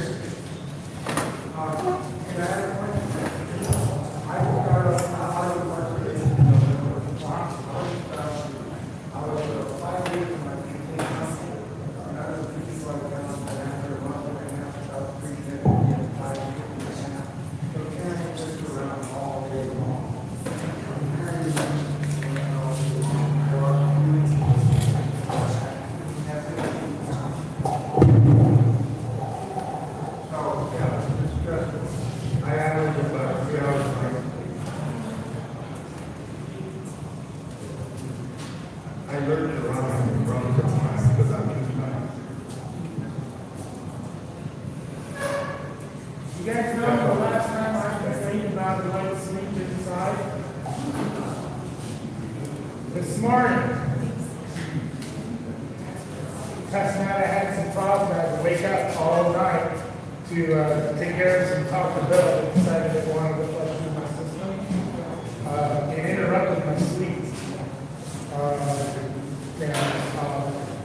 And because of that, I had to gauge the event here today from the parlor. The cameras running in 2 different rooms and whatnot.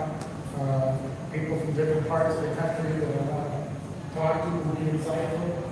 And I'm not on it. I'm not on it because I didn't get really good sleep. And that's something that when you're trying to live without housing is normal, because you don't get very good sleep. What sleep you do get is interrupted. And I feel like I'm hogging the discussion, so I'm going to be quiet for a second. I think there's a couple folks in here that have experience living without housing that really need to share some important sort of perspective on that.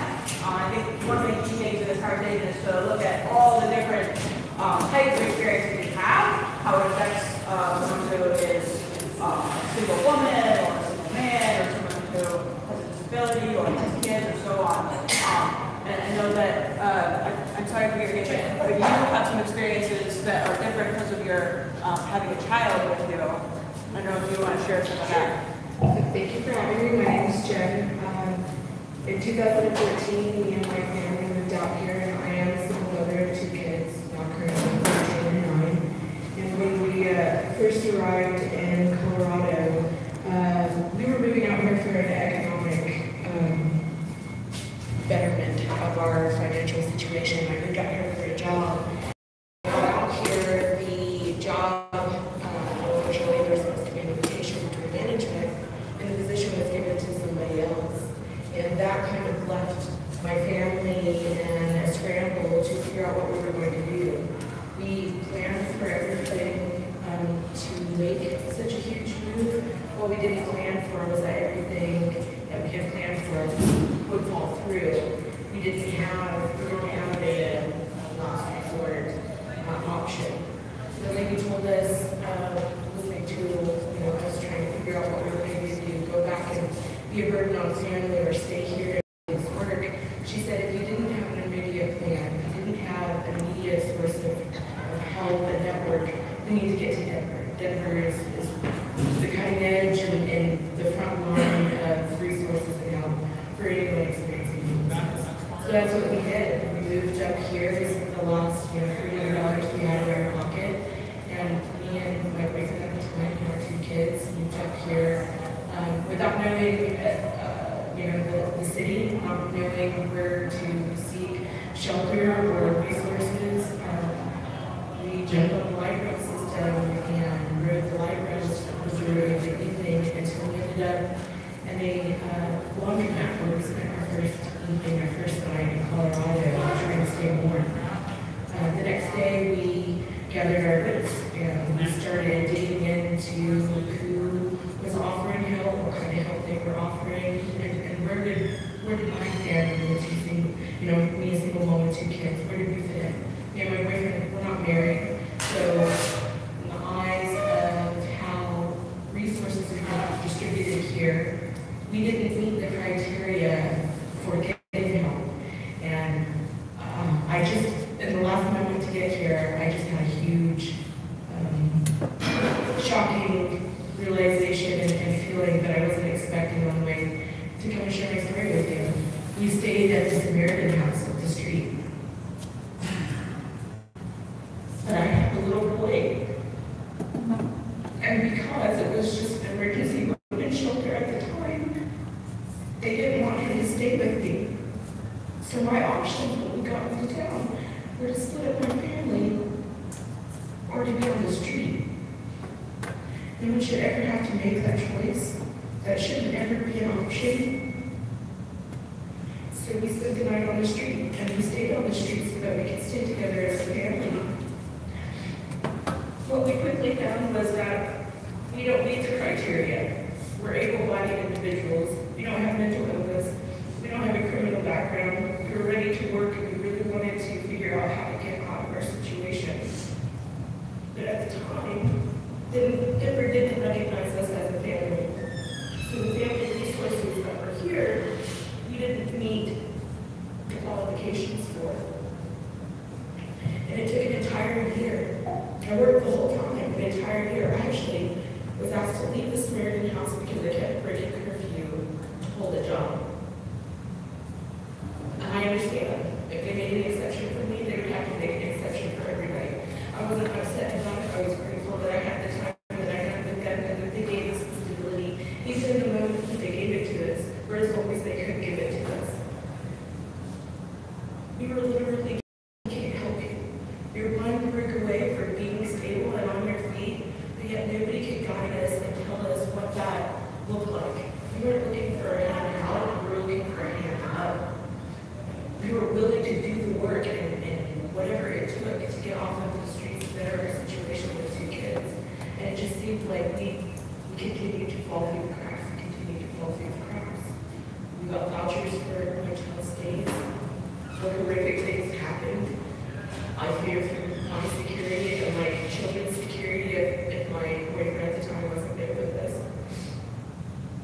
Not having a stable or permanent residence or address kept me from being able to move up in a position in any position.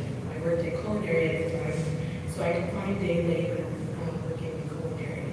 But most of it was like in the mountains at the resorts and at the casinos. That's not suitable for a mother who has school-age kids to be up there for 12 hours working and making a great paycheck. I can't complain about the money. But then having to worry about if something happened to my kids, how was I going to get back to them if I didn't have reliable transportation to get off the mountain? And then every week making $500 just to hand it back to the motel so that we had a roof over our head for another week. It was like a snowball effect. It was like an endless cycle of survival. Now, I'm not saying that there aren't great resources here, but they aren't forward in trying to maintain. They're not maintenance, they're not long-term, they're survival, they're in the moment. We could have survived day to day for the rest of our lives, but that's not what we were looking for, that's not what we were trying to do, because we never intended to end up experiencing homelessness in the first place. Our saving grace was a program called Family Promise. I truly owe all of my stability to this. They didn't care how we defined our family. They didn't care what it looked like. They just wanted to give us the tools to be able to stay stable. And it wasn't until then that I was able to see that there was hope for me and my children and my family to get off the streets and remain off the streets. That was 2019.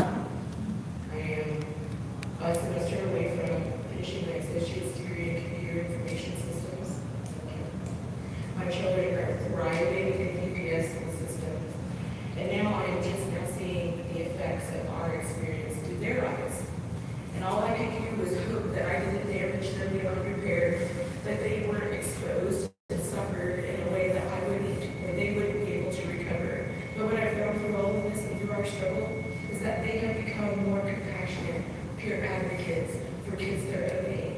that they recognize in the system that are experiencing trouble or struggle that they might feel shame from.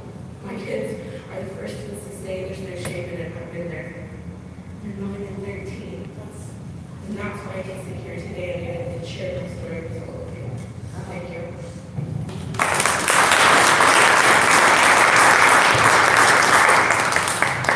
I got a couple of things to follow up on some of the stuff you said. Following through the cracks is not true. These cracks aren't cracks. They're gaping holes. They're canyons. One of my experiences out on the street, I was talking with a caseworker, and we were talking about the possibility of getting me into housing. He says, well, in your case, if you have 4 months of steady work, then I can get you onto a housing list. My response to him at the time was like, I get 4 months of steady work, I need it.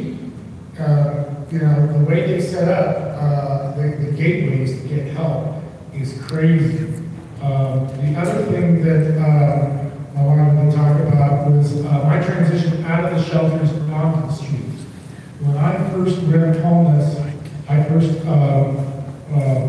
started going into the shelters because I didn't know what else to do. But what I didn't realize was how much of my day they took away. I had to spend hours and hours every single day to make getting in line with the shelter, going through the processes just to get in and have a bed for a night. And that to sleep in a room with 200 other people. And so after a while, I decided I didn't want to give that kind of time in my life away. As I began to make family and friends, I wanted to spend time in bed. So I figured like, well, to go to my friend's birthday party and concert in the basement, that means I gotta sleep outside, but I'd rather do that than stand in line at the mission. So a lot of these things that they try to tell us that this is the way you go through, it just doesn't apply. I mean, and you mentioned something that was really true for me. No mental illness, no predation, none of that stuff. That's the majority of the folks that are out there in homelessness. But all the shelter systems are all designed as drug and alcohol recovery programs. Not that they're not needed, but that's all that's available.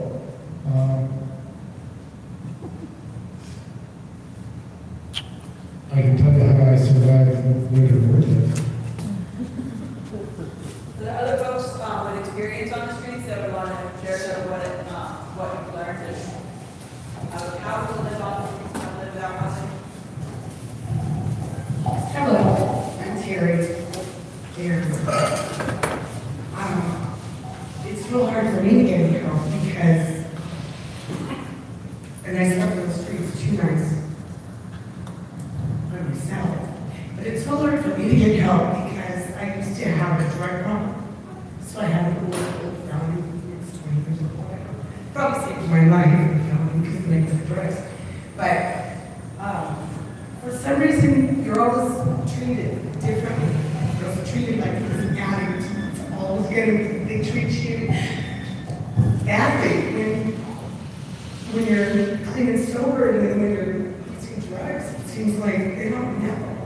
And, you know, I haven't done cocaine in 20 years, and I still feel like everybody looks at my nose, or it's true. It's how you feel. It makes you paranoid. And they've been trying to force me on meds for years, my whole life. I won't take them.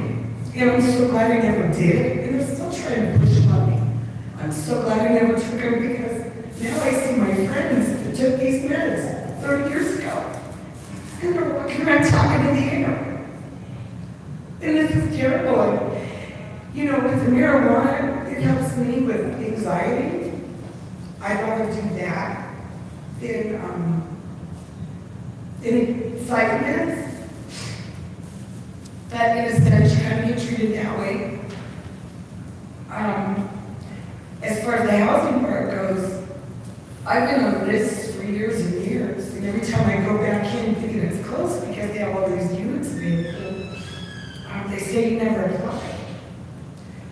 And I don't know what they're doing with the money or what kind of games they're playing, but there's so much property available. I mean, I'm on the streets. I take my bicycle and I ride everywhere. And I pay attention to what's going on. This is my native roots, you know? I feel like they're ripping my native roots right off from under me. And it just gets me so angry. I see a lot of men have more housing than women. And I learned that it's because they didn't used to have a housing problem for women. But the men have been there so long that there's no room for the women. So the women are walking around on the streets. I've been very fortunate. I've only been attacked once, and it was by a girl and just for a fight. But, you know, you don't got pay phones, you don't got if your phone doesn't work or it's not charged, you have no way to get any help. And by the grace of God, I've made it.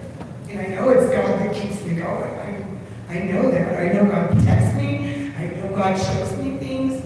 And I mean, I've been in real estate for 40 years. I'm probably one of the best there is. And for me to try to get back to my work, which I'm good at, you know, I have to have a stable place. I have to be able to get up and put my shiny clothes on. You know, a lot of people here today didn't think I was homeless, but maybe I was part of that thing. But I'm homeless. And I have a lot of friends, I'm native. And I have a lot of friends, and I've noticed that the friend thing is really hard because with me, you know, I did time for my student drugs and all that. You learn how to barter when you don't have money. And I have skills. And I figure I should be able to borrow the right skills and move up and hope that works. But it seems like all these men, and I'm sorry, I'm not trying to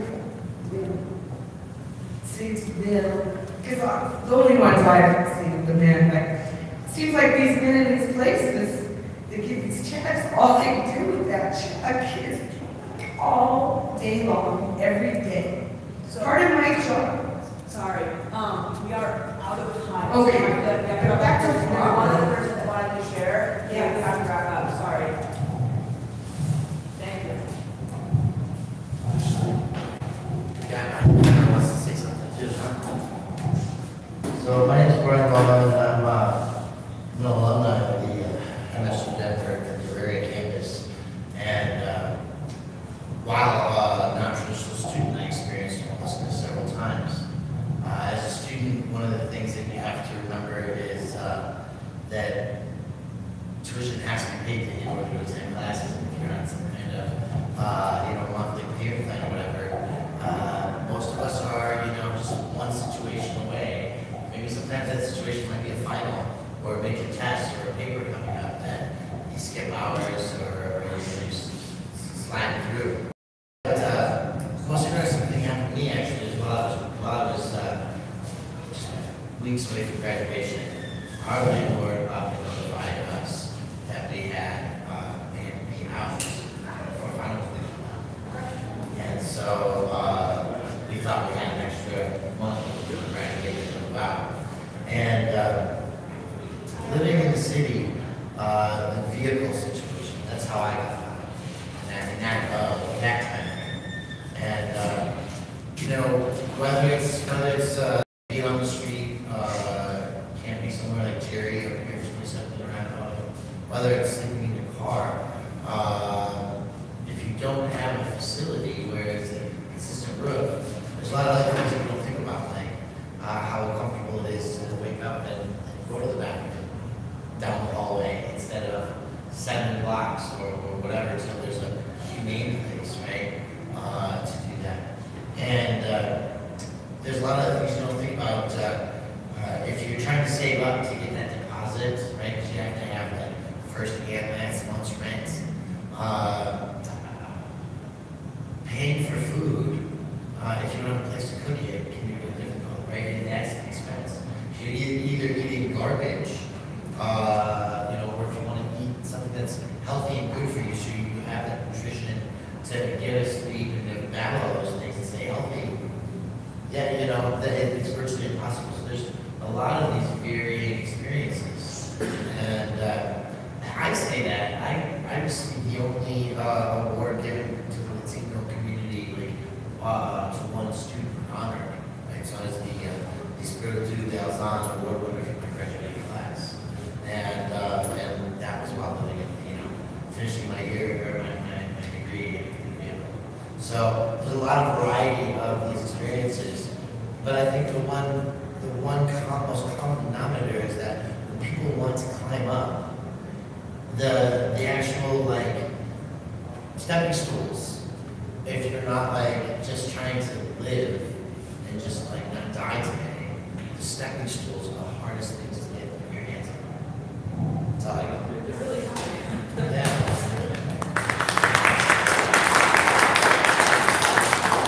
Anybody else think Chris is putting pressure on me that we need to get it together for everybody to gather in this room? So I think what I'll ask us to do is to make rows again with our chairs. If y'all have other questions, if you can't tell, this old man has a lot of stories. And I'm sure that others of us will. I can go on and on because I was here at other stories. Just ask me to set the chairs that are going on. I'm just being reminded of other stuff. So.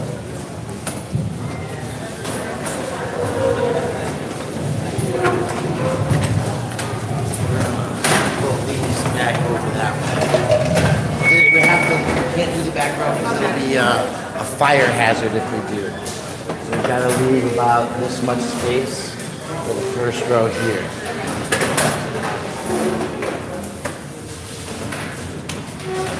Okay guys, we're going to be getting another large group set in here in a moment. Bear with us while we rotate things up a little.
Sorry folks, we're switching in between groups. Give us a moment to come back for your viewing pleasures.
Symposium. Would y'all mind having a seat in one of those 5 semicircle or circle or oblong circle? Ladies, hello, ladies and gentlemen. Hello, hello, hello. Could y'all grab a chair in the circles? Please. Please. Could you grab a seat in the circle? I am not going to do no duck hunting.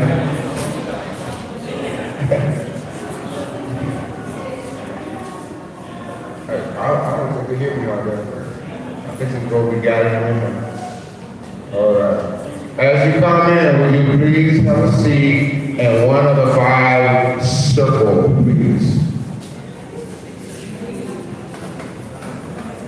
No matter what circle you sit in, you will be moving around, or they will be moving around one circle to have your discussion. All right. Please, as you come in, grab a seat in the circle. A seat in the circle, circle, circle, circle. Oh no, man, you know. And I said unto them, let us go into the house of the Lord. Could you please grab a seat in the circle, please? Come on, come on. We can have a seat in the circle. The seat can get all filled up, all right? As you come in, please come away from the door and have a seat in the circle, please. Please come in and grab a seat in the circle. Circle, circle, or circle. Alright. Don't be shy, don't be afraid, the circle will not bite you. Please have a seat in the circle. Hey Therese, I need about 30 more people. Yeah, let's go and get them in there. Here,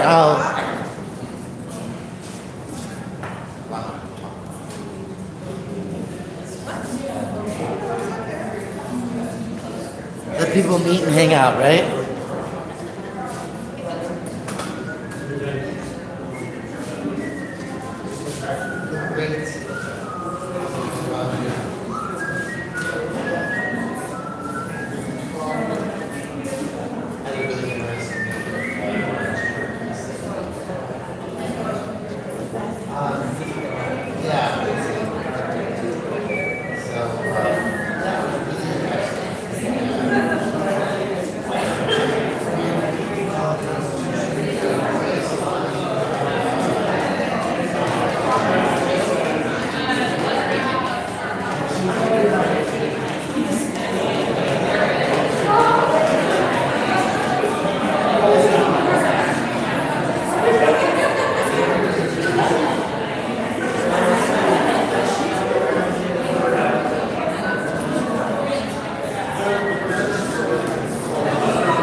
And this is a little confusing and kind of chaotic, but it's going to be great.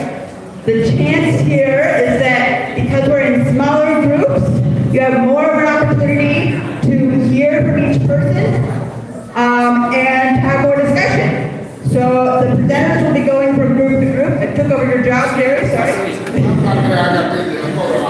Yeah, so the presenters will be going from group to group, and you will stay seated. If you're not a presenter, just have a seat and stay there. You'll get to hear from all the different presenters, and I'll pass it off to Jerry to tell you more about who's going to present. So stay seated, find a seat if you don't have a seat, and if things are inaccessible, then we need to move chairs for more wheelchairs, we can do that.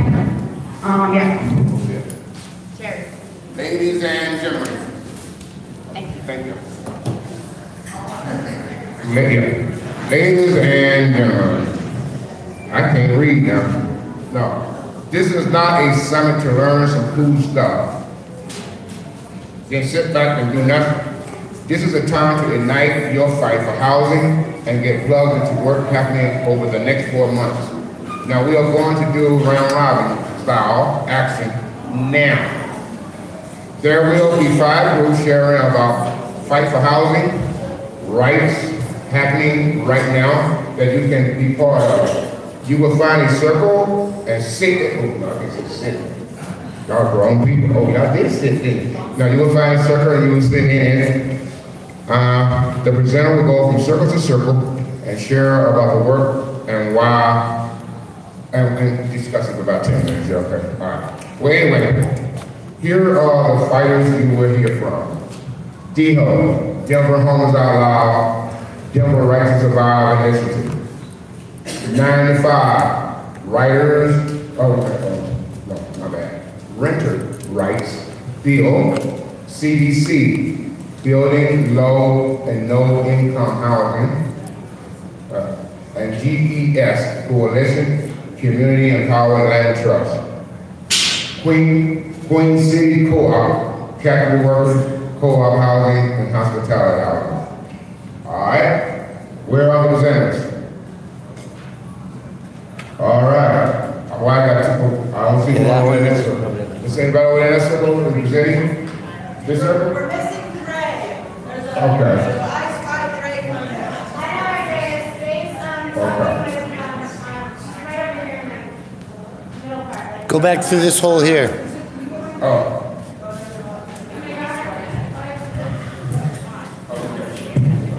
Well, anyway, I'll keep y'all entertained until everything gets going. Y'all know 2 things in this world that you should do? There's 2 things in this world that you should do. You want to know what they are? You want to know what they are? What are they? Tell another person. One is tell another person how much they mean to you. And the other, telling yourself how much you love yourself. And the reason why? Everybody will talk about everything about love. Love. Love. Love yourself first. You have to, in order to love someone else. If you're not loving yourself, guess what? You can't love no one else. Am I right or am I wrong? Or do y'all really want to go on home? Which one y'all want to do? You know? Are you ready? All right. 7 minutes per circle, and I will tell y'all when this 7 minutes is I think. Go ahead.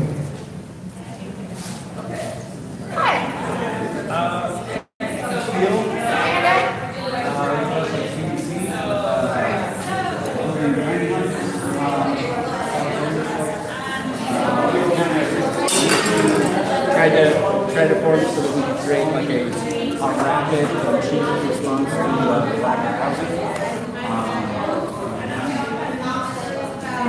We're also, our ability to self-govern, so that means people within the village about how so life goes on there. What do you like to know about?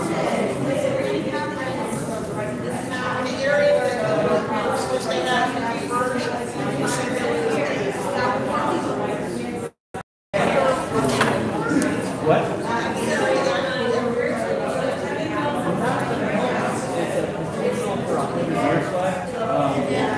But I will say that it kind of leads us more giving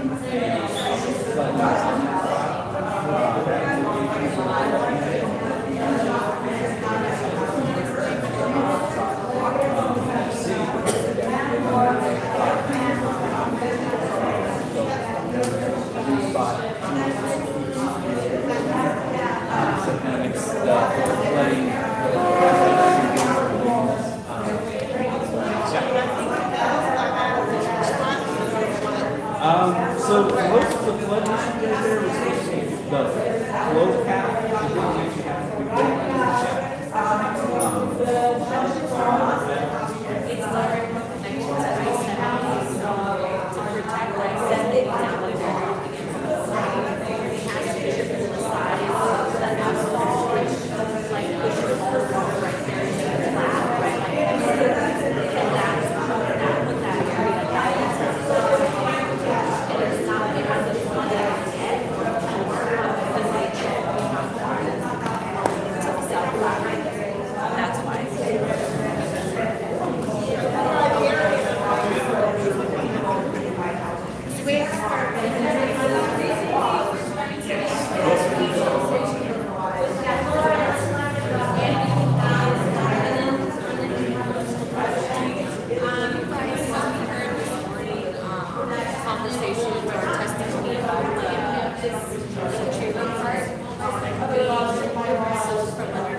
trade solar energy, and they give us power, so we do get our energy for free, but it's through like a different program. We don't have.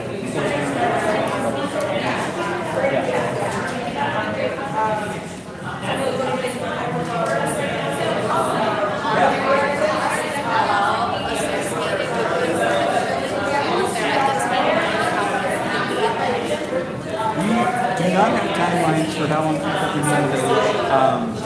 Are you saying like personal costs?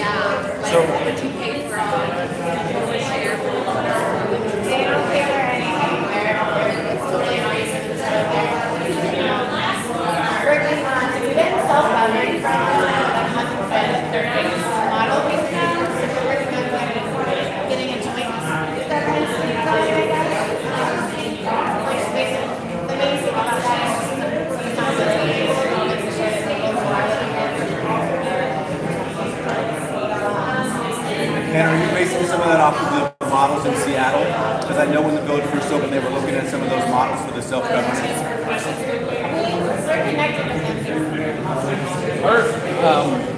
Our kind of governance system is a lot different than those. I think we have far less kind of hierarchical approach to it. It really is far more self-governed. We have far more kind of rules and regulations for villagers. Like we don't have any rules on alcohol in the village or anything like that. Yeah, that is something that villagers themselves actually passed recently, saying that in our village council meetings you can't have alcohol. That wasn't one of our original rules because we know that people struggling with alcohol abuse or different things also need housing and the ability to kind of start from somewhere. So, yeah.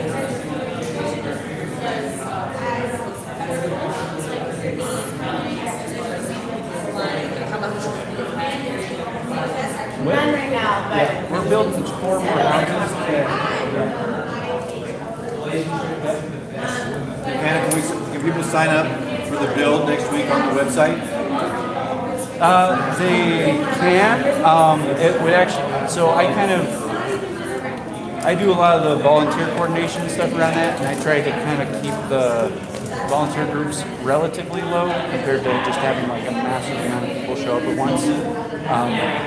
If you're interested in coming, maybe just bring me your email address, and I'll send out a big email and then let you know if we have too many people or not enough. Yeah.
Just the speakers. Just the speakers. Yeah. There's 5 of you? Okay. But they'll do 3 or 4. Okay.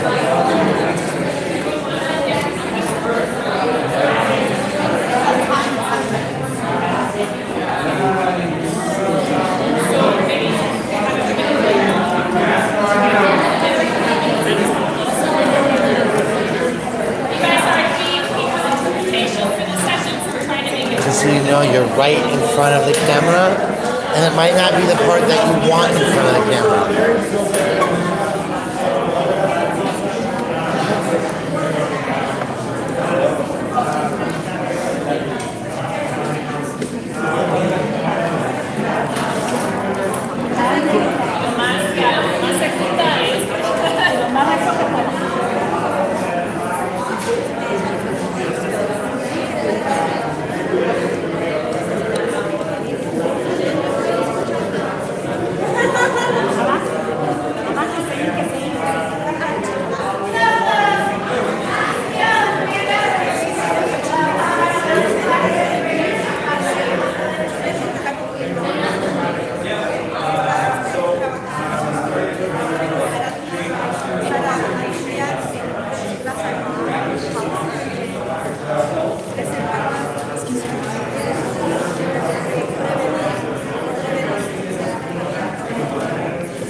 Just real quick, we didn't introduce ourselves. My name's Lola.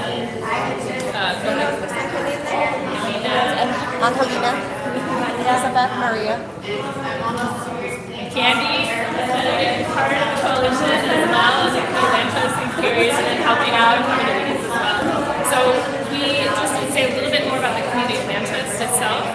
We're working on kind of 3 different areas. One is new development. So 2 of the 3 properties that we originally purchased, 2 of those are going to be duplexes. So we're adding a unit into those properties. So we'll have 4 units hopefully late summer coming that will be part of the land trust. So we'll sell them to families in the neighborhood, but the land will stay part of the community land trust. And then we're also doing rehab of existing homes and then entering them into the community land trust. And then how the part is supporting existing so in exchange for example, something in their home that we would provide, they would enter into the community land trust and then be able to stay in our home. So that's kind of what we're doing with it. Just want to get time for questions that anybody has.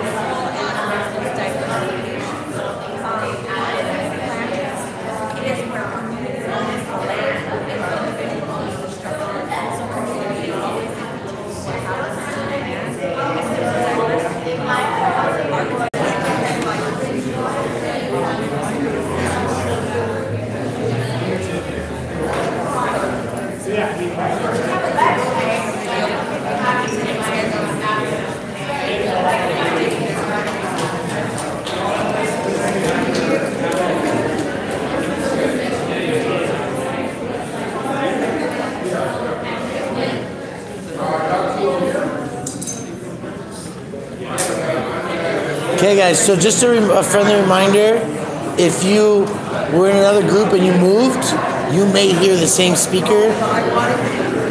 Okay. Couldn't hear us last time.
Don't have a lot of money to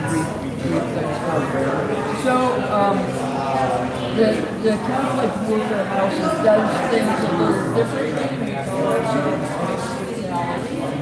because a few people live in a house that's larger than what they need, and so they extend the rest of the space to people who have a need. And we had 9 bedrooms over on Welton. The best we were able to do, and we rented over there for 38 years for $550 a month. Very good landlord. And so now we had to pay $350 for a house that's a 4-bedroom house. It is hospitality houses actually by volunteers who live there.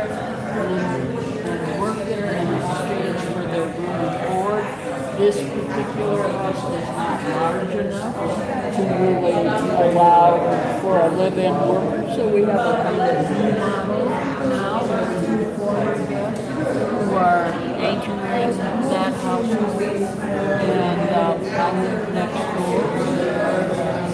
So that's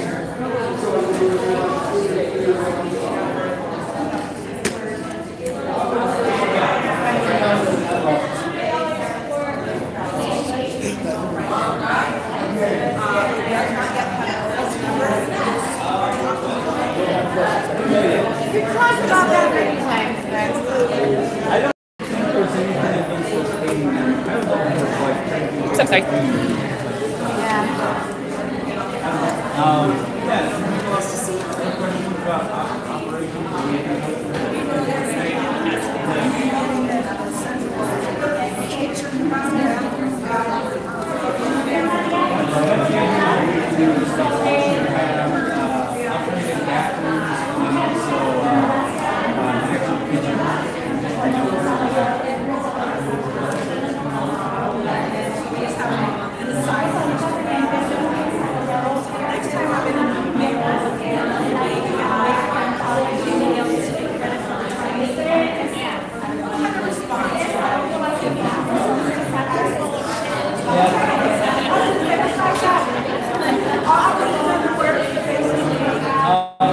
Well, the fact that it took us 4 years to fight for tiny houses, and then suddenly when they seemed like a good idea, then people step up. I don't know. Yeah, I think bullshit's a good thing.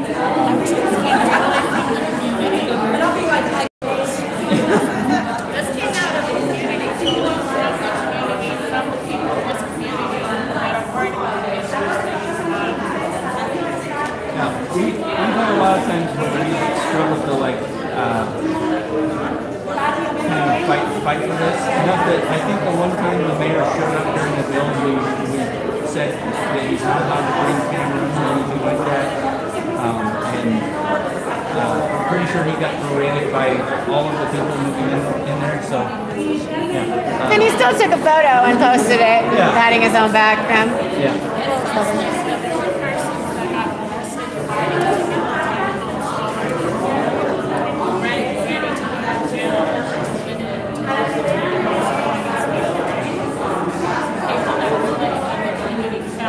Or another good reply would be too little too late. I mean, it's great that we're getting the property now, but it kind of also took us getting denied on another property that is 50 feet from where we're moving now. 50 feet from where we're denied because of this zoning issue. It's still not seeing floodplain.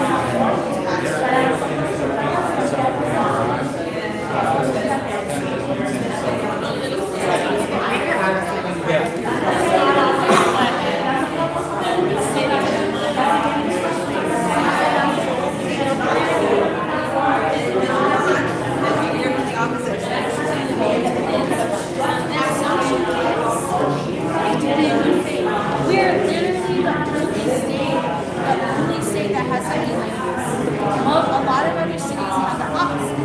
You are retaliated against, you are evicted if your rent is increased. There's some cities it is retaliation within like 6 month period, 3 month period, it depends on the city or state. So it's very backwards. And so we at the very least want it so that people are not being evicted and making their fault. That's this bill.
You want to share anything about the right to survive?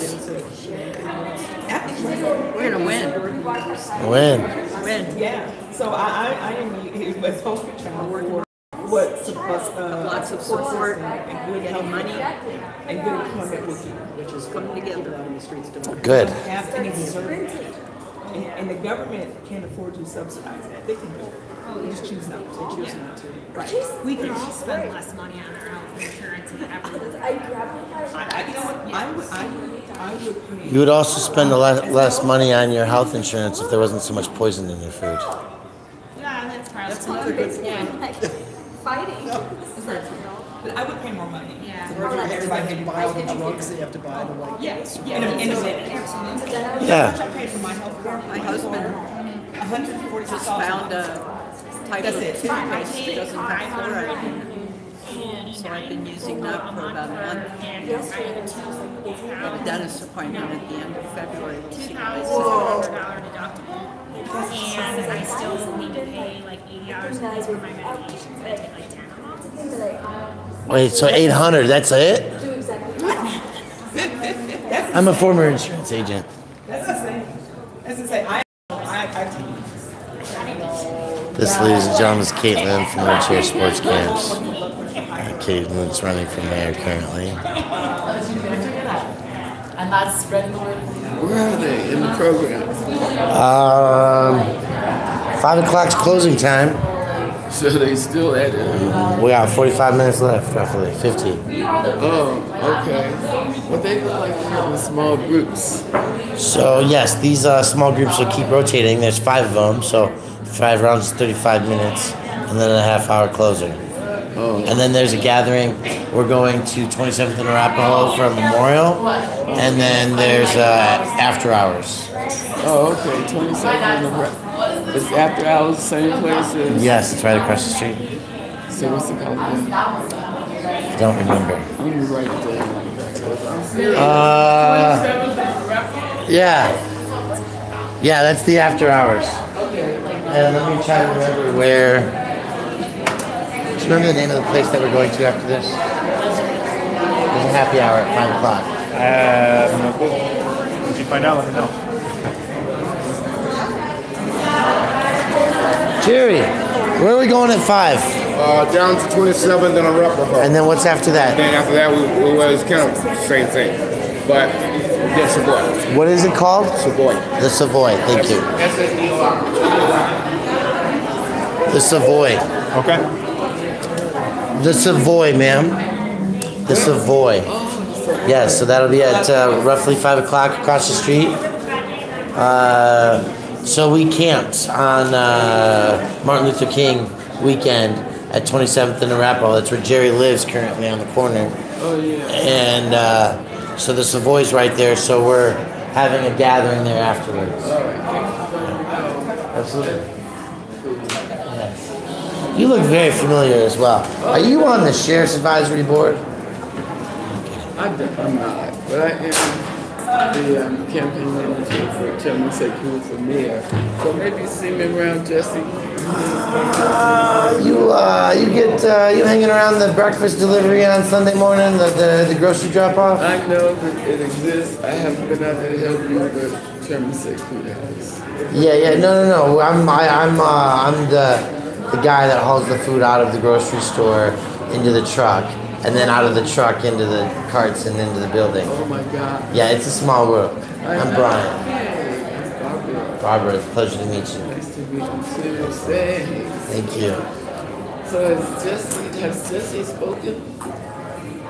Because he told me he had to call and he had to say something. I'm sure. But then he told me also he was in that documentary that they put together. Yeah, I mean, there's so much going on. I can't keep up with it all. Yeah. I'm just trying to give my one watcher, who I don't know who it is yet, out here a break from the reverberation of the room with 5 small groups talking. It's hard for anybody to hear anything on the live stream. So you couldn't live stream? So, well, I'm still live streaming. We're just. Yeah, the whole world's watching when you get this. Really? Yeah, I don't have 100 people here right now, but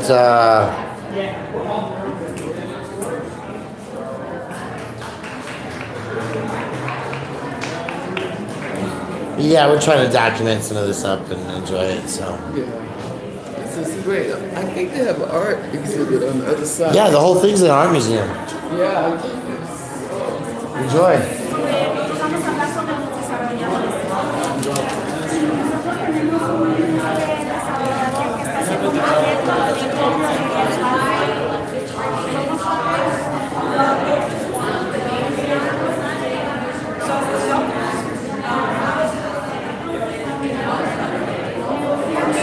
We're gonna try this again. Let's see what happens.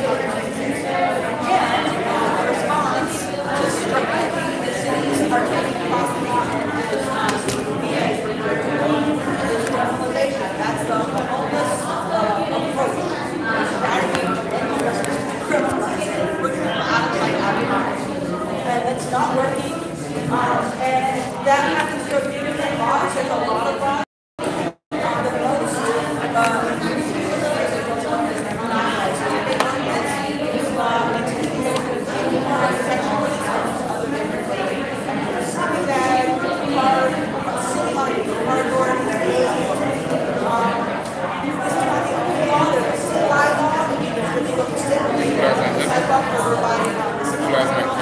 Did you come to the house last night?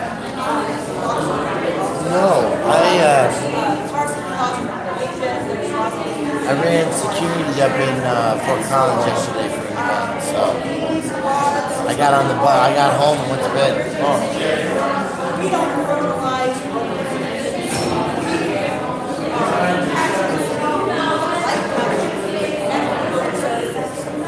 Well, what that means in Utah is that means 4,670 individuals in violation of the Code in 2017.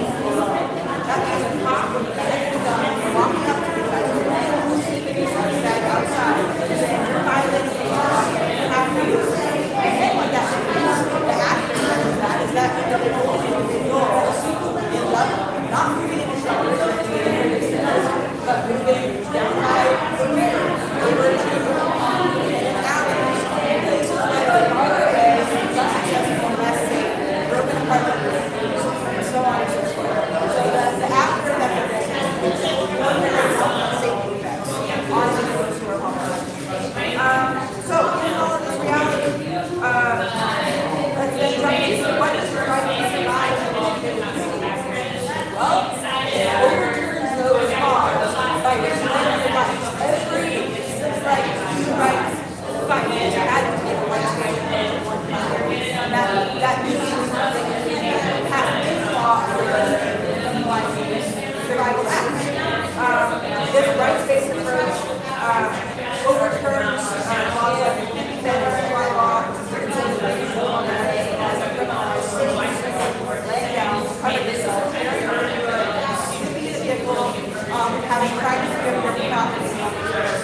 These laws, these are things that every human has to do, and then the ones that have to be in public spaces. They're also things that have been time and time made out by court cases on and on and on. From the most recent Boise case around and all the current class action lawsuits that are private and so on and so forth.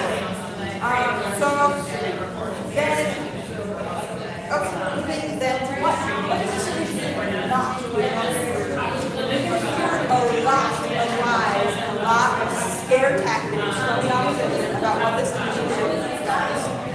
The solution does not get people to give our sidewalks. In public space, you are obstructing the sidewalk. That's against the law. It also does not mean that we're going to take over our parks. The opposition wants to get there and people taking over our parks. It's specifically for accessible to the public. That means open to the public. Not accessible. So they're not going to And also, the spirit there is that they build there are ones breaking all these other laws for who supports this? We have a great organization that signed on already, video and many more, who opposes something called CRL, who is the ones that are in opposition and a lot of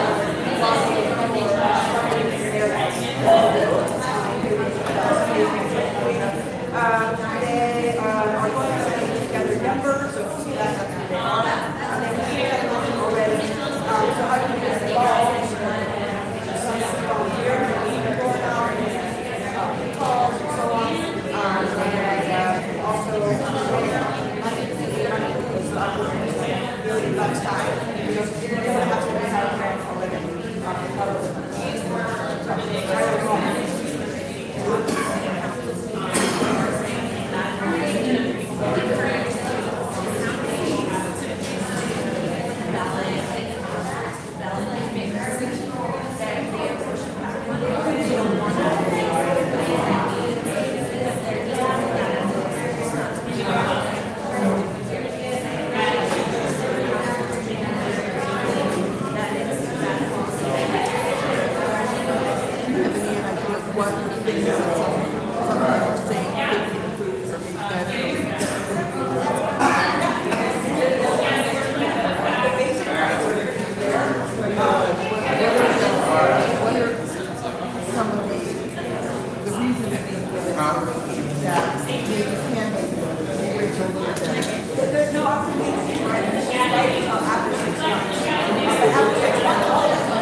Jerry, how long do we got left? 1 minute, 2 minutes. 5? Roads.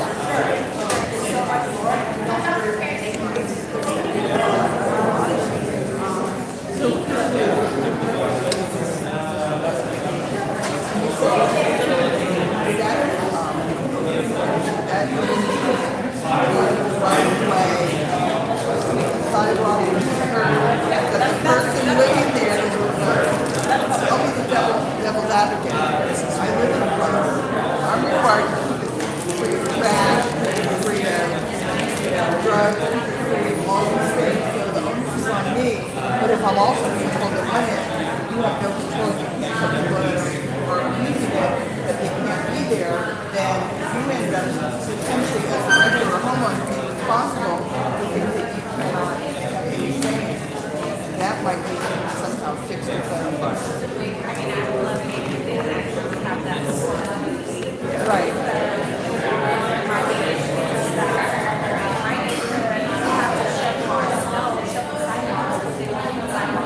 Exactly.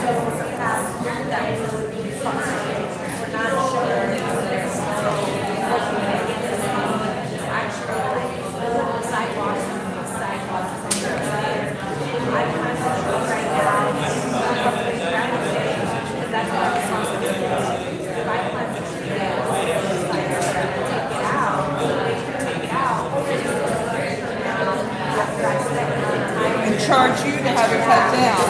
Right? Yeah, charge you to cut down. Yeah. So it's more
at the very least, get the funding to buy the park.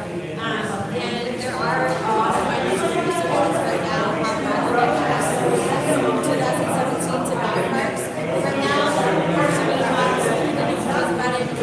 So even the management doesn't know about it until it happens. So that's something that we are working on. It's a bill that has not been introduced.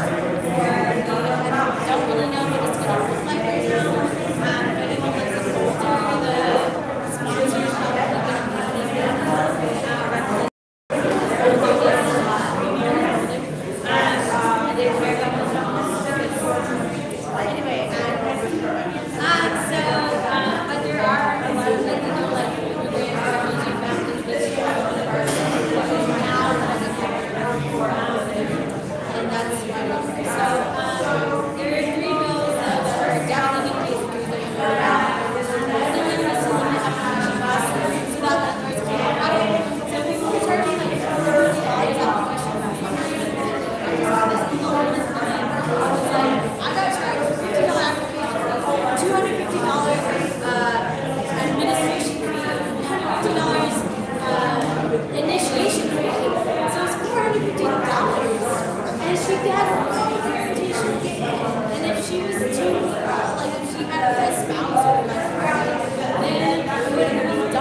without any guarantee that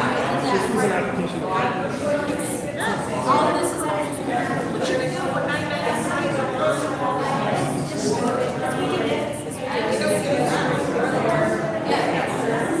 And so we're also hearing that people like not telling, or like landlords not saying like what the qualifications are.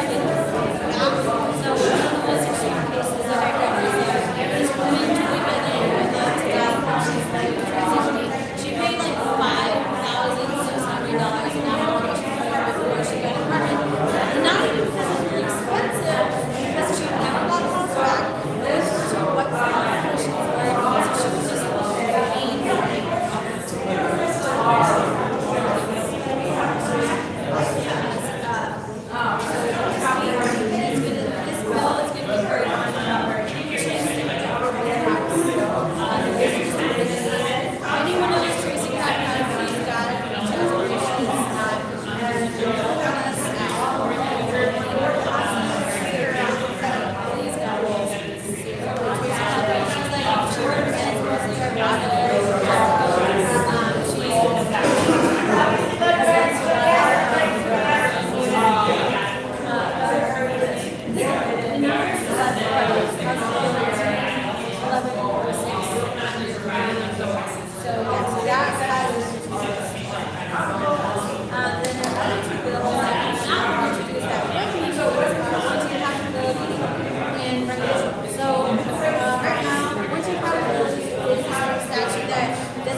It's not healthier in Colorado. It's not useful. People are not actually seeing landlords ever maintenance issues without heat, or having bed bugs, all these like ridiculous issues for a long time without having any power to do anything. So this bill would allow people to actually live in their homes without getting evicted, as long as you prove that there's a length for the process of telling you that. It would also allow, of course, landlords, if your unit is uninhabitable, they would have to pay for people who be either in the apartment or a hotel or something. Not like it would be like, I'm not just stand up. This is like really just like so you live in a unit. So right now, a lot of people we know they're getting evicted because they have to pay for a hotel $60 a night, and then they can't pay for rent. And the landlord doesn't have to do shit. So that's another piece of it. The other piece of it is right now, our Colorado State statute has a presumption in favor of the landlord when it comes to retaliation. So you say to them, I have been uninhabitable, or you go to the try to file an injunction. If the landlord charges you out, if the landlord stops giving you services that they give to other people, and you go go to court, the presumption is that Randall did it in good faith and not have retaliation. So we're literally the only state that has a presumption of failure to Alright, really quick. Rent control. Rent control is illegal right now. It's crazy. So we're literally just trying to overturn the ban so that cities can do what they need to do to address the housing crisis, not just rent control, but inclusionary housing ordinances that are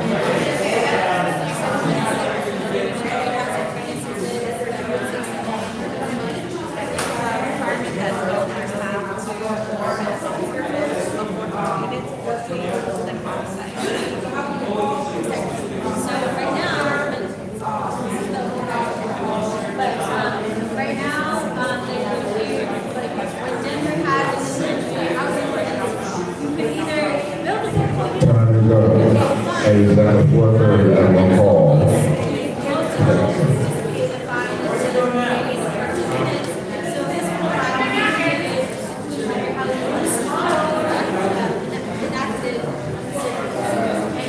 All right, we got to get on this agenda, y'all. Hey, y'all be so kind. Y'all be so kind. Y'all turn the chairs around and face back this way. I would really appreciate it. Give y'all about 2 minutes.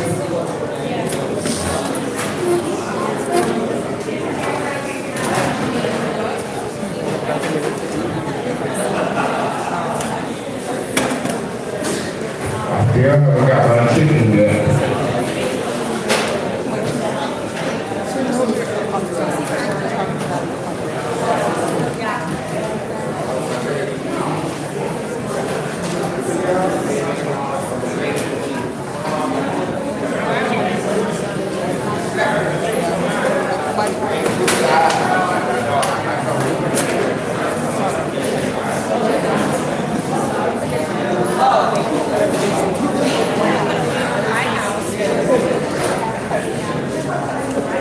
Oh, we got down here, y'all. Don't leave, don't leave, don't leave.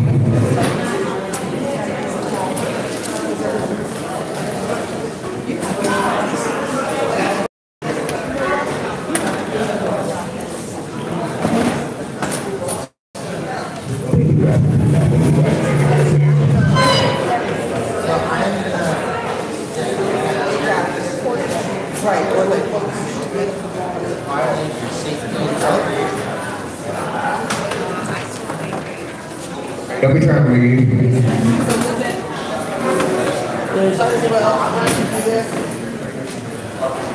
all right, we got the city, please.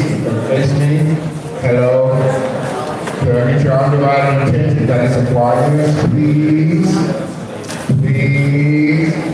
I hear your voices. All right, ladies and gentlemen. Get on with the rest of the show. Hello.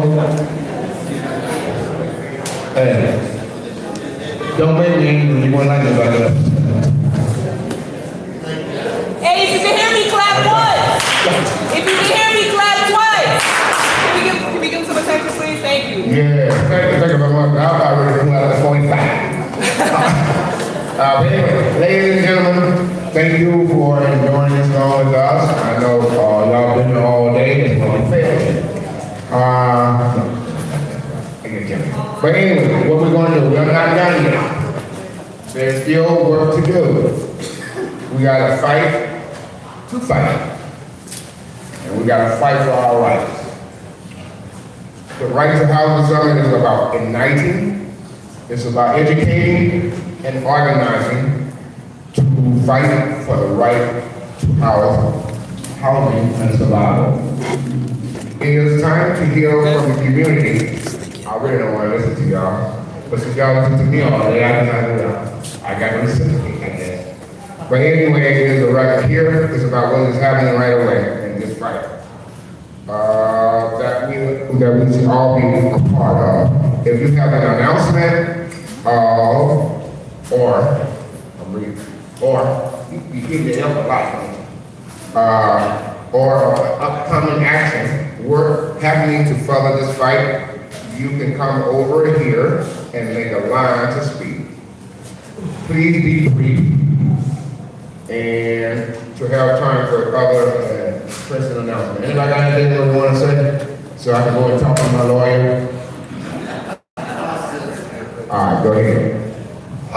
So my name is Brian, and I'm with the crew that goes by the name Occupy Denver, and Boycott the Urban Camping Ban is our primary focus. On Sundays, we have a family meal, zero trash. So if you want to come and 5-gallon jugs of water that are like refillable, not the throwaway stuff, crack pots of food are always welcome. It's metal forks, plastic plates, coffee carafes. So it's a zero waste atmosphere. We meet outside the Denver Pavilions currently. The Corner Bakery is the business that we boycott. This national franchise of 180 locations has a history here in Denver of both selling food to people, and if you don't look like you have a place to live, you're keeping them out.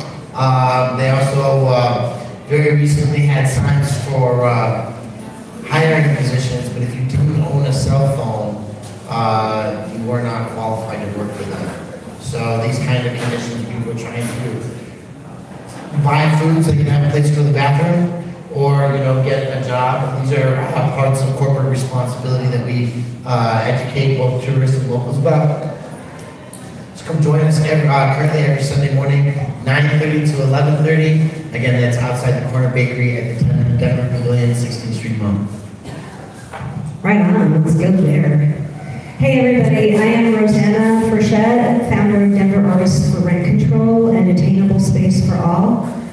And we are really thinking, well, we like that word attainable because, of course, that says so much more than affordable. So attainable, I mean, if it doesn't exist, you're not going to get in.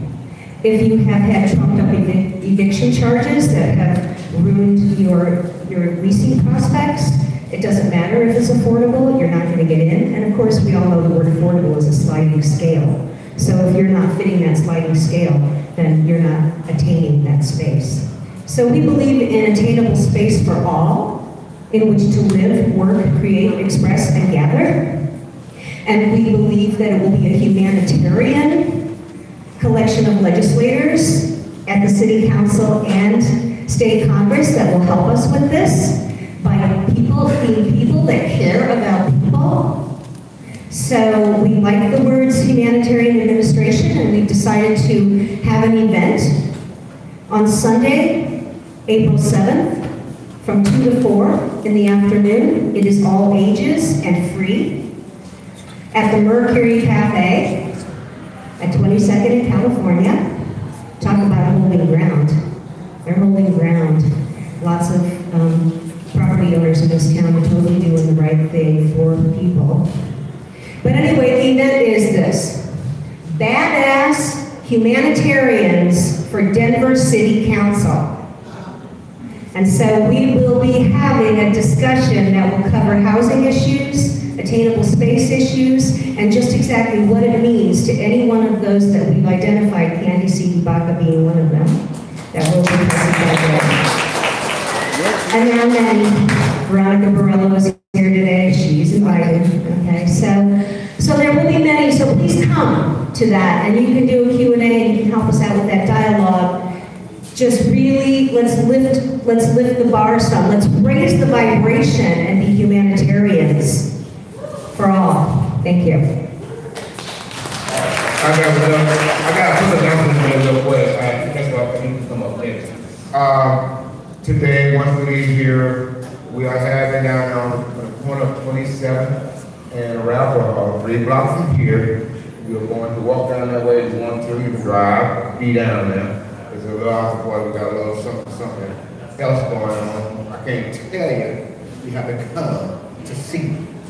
You have to come to see and be part of it. But anyway, please, him first. Get what you run for council. Don't mean you don't get the break. Don't get the break to the line. I'm gonna, yeah. Come on, bro. No, man, you don't have to go on. Me too. No, man. Me too. What about me too?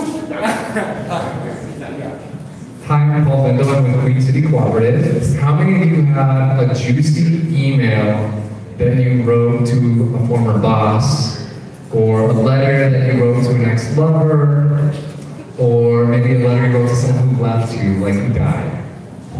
How many people? I know this sounds maybe off topic. Yeah, we all have these unsent letters. So next week, Queen City Co-op is hosting a live podcast recording at our house that is going to be called Unsent, and people will be reading those letters that they never sent, so they're going to be supercharged, and it's a total fundraiser for Right to Survive. You're like, how does this work? So, if you want to come, it's a $10 suggested donation. It's also free for anyone, so we would love to have you. If you have a juicy letter, we want to hear it too. So find me and talk to me after this. And that's Queen City Cooperative. Just want to give 2 quick calls to action. My name is Candy Sadawaka. I'm running for District 9 City Council right here. And we have been... My campaign was catalyzed by this fight for housing and the I-70 expansion, which abused eminent domain to wipe out over 5% of the housing stock in our community. And so the first call to action is, if you did not sign one of these letters, which is demanding that a particular developer adhere to a community benefit agreement, please sign this letter. This yellow letter, all we need in the back is your signature, and this helps us show them that community is paying attention and community is demanding that they behave in a certain way. This is one step toward what we can potentially achieve if we get the right people elected in May. There is an election on May 7th where you get to vote for your mayor all the way down to clerk and recorder and city council members, and the Right to Survive initiative.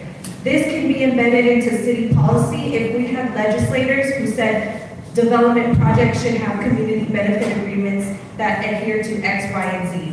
We need legislators who are going to do this for all projects as a standard instead of making us fight for every single project individually. And so that's something that a lot of people who are currently running are committed to doing.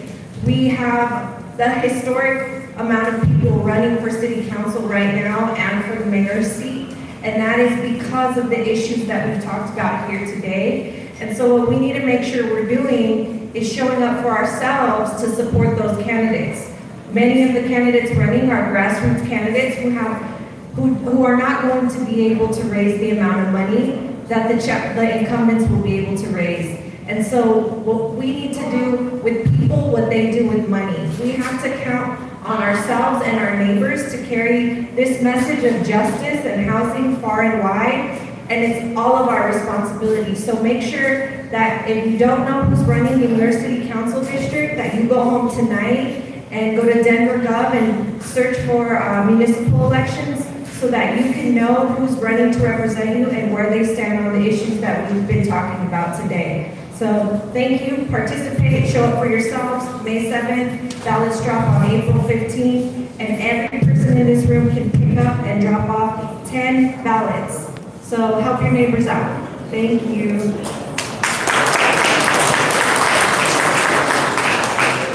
Hi, my name is PJ. You need a mic? I need a mic. Hey y'all, how you doing? My name is PJ. I'm actually the founding director of Redline. This is an amazing space. In fact, if anyone hasn't thanked Redline, let's give Redline a round of applause.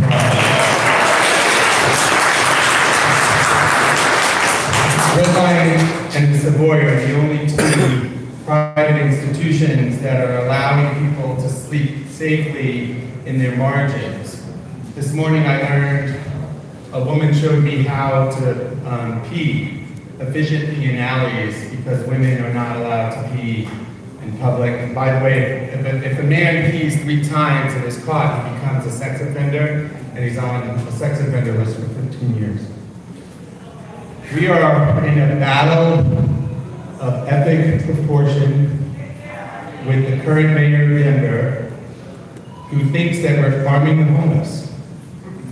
And so Michael Hancock was at the rescue mission yesterday, and he met with Ryan and I, and he's mostly worried that we're weaponizing the homeless. Isn't that interesting? And where we are, giving them the voice.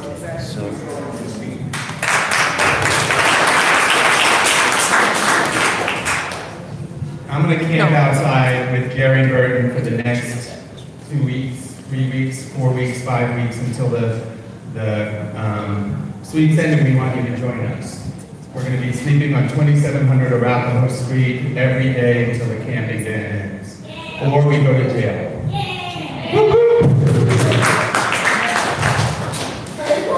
There are 3 things that we've asked the mayor, and we met with the mayor now. I've been talking with Jerry and I have been meeting with the mayor and the chief of staff every day. And we've made 3 very exact demands. And the suite's easy peasy. The second is give us 2 acres of land with a nice fence, not an Auschwitz fence, but a nice fence around it, so that we can create a sustainable place for human beings to thrive. They will give that to us. The third demand is to leave us the fuck alone when we're camping outside for the next 2 months. And in fact, I said to the mayor himself, you can have the blue pill, and you can sweep us and drag us out of the tents and have Jerry be in the New York Times for the 4th time in 2 years. Or you can respect that human beings have to survive in the winter. Last 2 things I'll say is, if we don't elect Candy Sidabaka, then we fail. It's not on her, it is on us. If you're not working for Candy, then you shouldn't be here. If you're not working for Kaylin, you shouldn't be here. If you're not working for Tony Pickford and Lisa Calderon, please don't waste our time. We have to replace this administration. We have been working, I don't know, for a long, long time. There's an art exhibition called Our Way Home. We have $500 worth of pizza, beer, alcohol, everything. We're not, can I ask permission? We're not doing civil disobedience tonight. Well, I'll put it this way. Depending on how many drinks I have. That's a good thing to be aware of, by the way. And so we ask that you come join us. We actually want to walk from here. And we've set up an altar at Resurrection Village.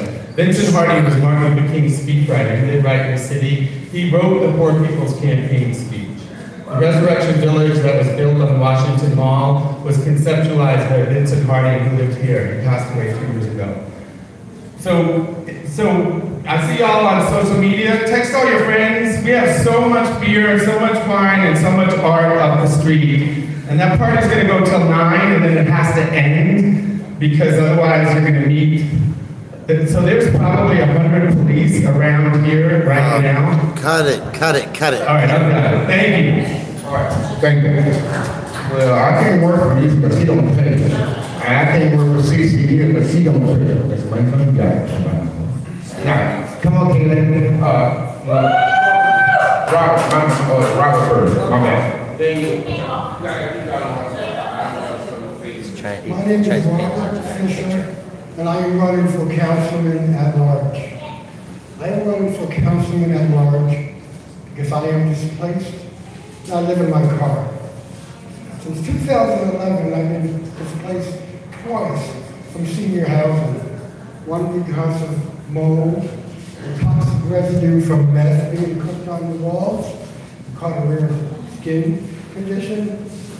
And the other time I was displaced was body lice and scabies mites from day one. I decided that no senior should have to be displaced or live like that. So I became a certified advocate with the Colorado Cross Disability Coalition, and they helped give me my voice. And I promised that I will make sure that no senior in Denver becomes homeless again. If you made minimum wage all your life in Denver, you're guaranteed to be homeless. And I'm tired of it. I'm tired of seeing people displaced, seniors, throwaway children, anyone, families. So I decided to jump in the race to do something about it. Because that's it right is now. The current council doesn't seem to be doing the correct job. Since I've been here, it seems like the homeless, since I've been in my car, the homeless situation has tripled. The seniors who are living out of their cars has tripled. They're not even part of the PIP study, and no one seems to care about them. I was on the all-in-one anti-displacement committee with 2 council members. And they know my story, and I let them know about the seniors in Denver. No one cared. None of the council people actually came up and was concerned. And one of them was Albert Court's council and I. I'll just remind you. So, yes, I am saying, please, vote for candidate C. DeBalca, District 9. Councilman at large, you have Robert C. Fisher, you have Jerry Parrish, and who? Tony Pickford. So please, we need to change, we need to address this housing situation. And you know what? I'm tired of throwing away children. That really hurts me. We need to do something about the children and the seniors. Thank you. Yay! We can save all this right now. Maybe we ain't got to pay. They put me on all 10 slides, 15 slides now. But up next is Katie. Come on. Hey, Therese.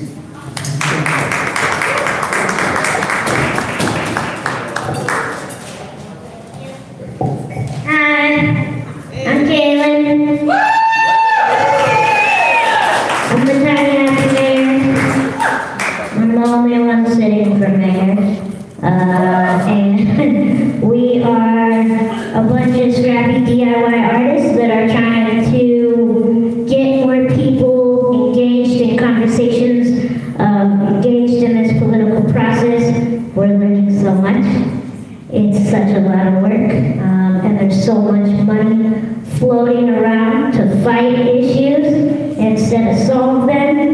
And so with our campaign, we're using all the money that we raise to cook food, to throw events, to pay artists, to build ramps that are going to be here long after May. And we're really fighting to make Denver the most accessible city in the world, because why not? So we're going to throw a party in front of the shelters 2 weekends from now, February 16th at 1 p.m. We're going to have food, we're going to have music, and we're going to talk about how the shelters are a band-aid solution to a very big problem. And our shelters are not accessible. The mission itself, with the most amount of houses, is not accessible to people in wheelchairs. Yeah, because most people that are homeless are actually disabled. That same shelter does not accept or include folks who are trans. As we know, trans folks, especially trans disabled folks, are some of the most likely people to be homeless. So we're going to throw a party. We want direct actions to feel more like a party, and we want parties to actually be an action. So please come. We got flyers out there, and we're trying to register more people to vote. The last couple of elections, only 26% of the city voted for municipal elections, and that's a huge chunk of our population that's not having an input in our city's future. So come with us. Let's party. Let's register more people to vote, and most especially for the right to survive, because it really is life or death for a lot of people. Thanks.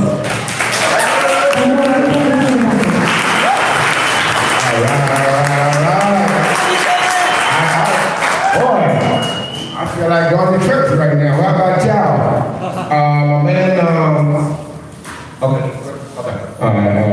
Not my man. I'll take that back.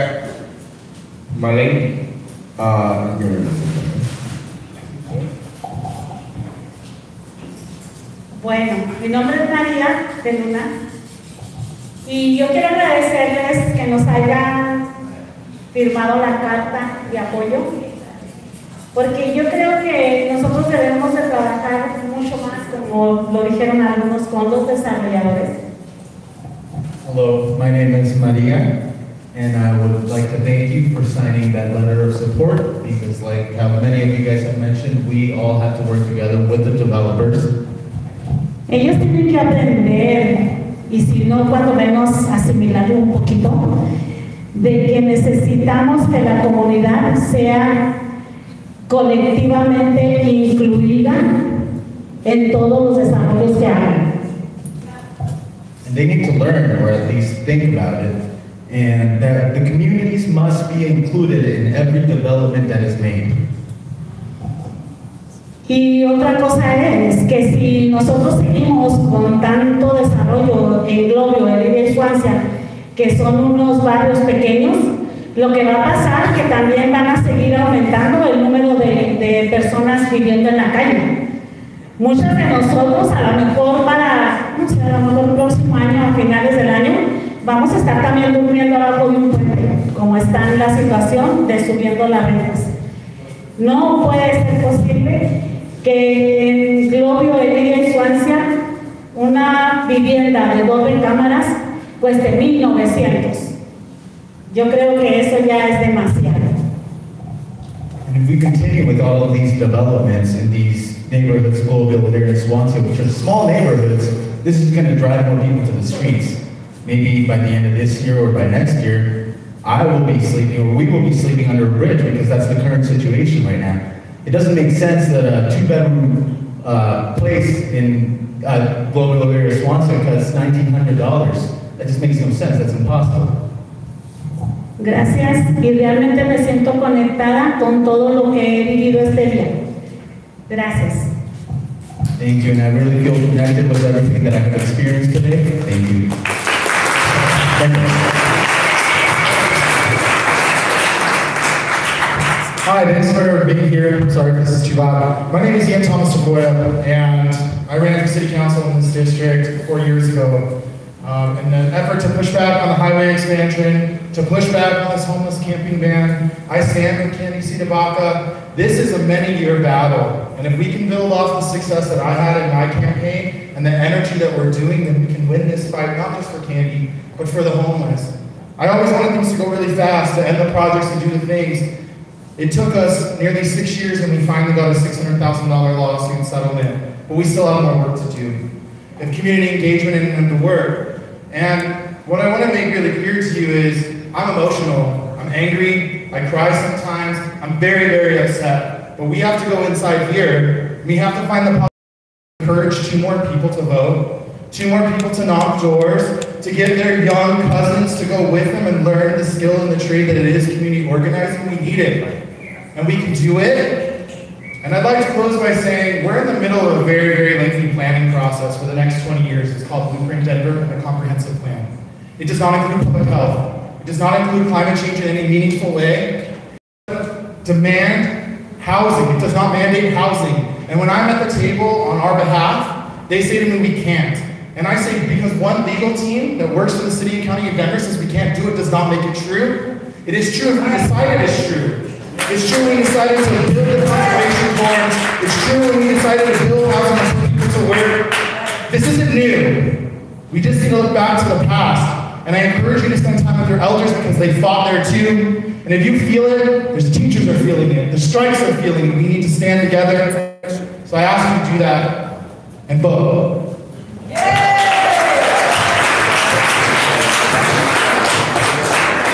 Hey, guess what? Time is almost here. The last person we won't be able to speak right now is City Councilman running at Lord Jesse Harris. Come on.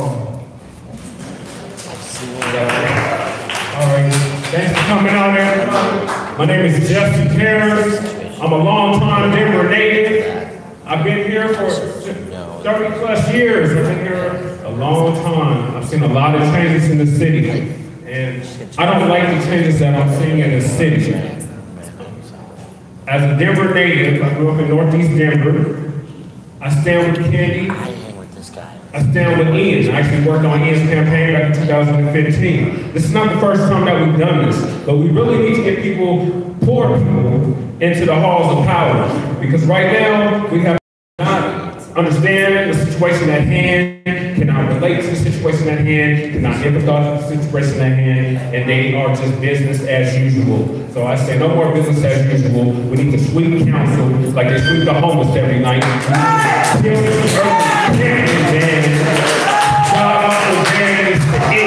And the way that we can do that is by supporting the Right to Survive initiative. It's going to be more than likely given the number 300. So vote yes on the Right to Survive initiative, and vote yes for candidates for District 9. Vote for Lamone Mills for District 8. Vote for David Roybal for District 3. Vote for Chairman Staples for Mayor. And vote for Shannon Richards for District 11. Vote for Patrick Key for District 10. We have to get out here, get engaged, get active, get involved. Thank you. Well, ladies and gentlemen, it looked like I had a very fun day with you guys, and I just really want to thank Redline once again for allowing us this space. And I really would like to thank y'all for coming out and showing us support and everything. It was nice to hear from a lot of candidates and a lot of people. I know right now your brain probably is mush because you took in a lot of information today, but let's go party and have a good time. 1999, all right? And stay in the name. Don't forget, you see a screen, just walk over.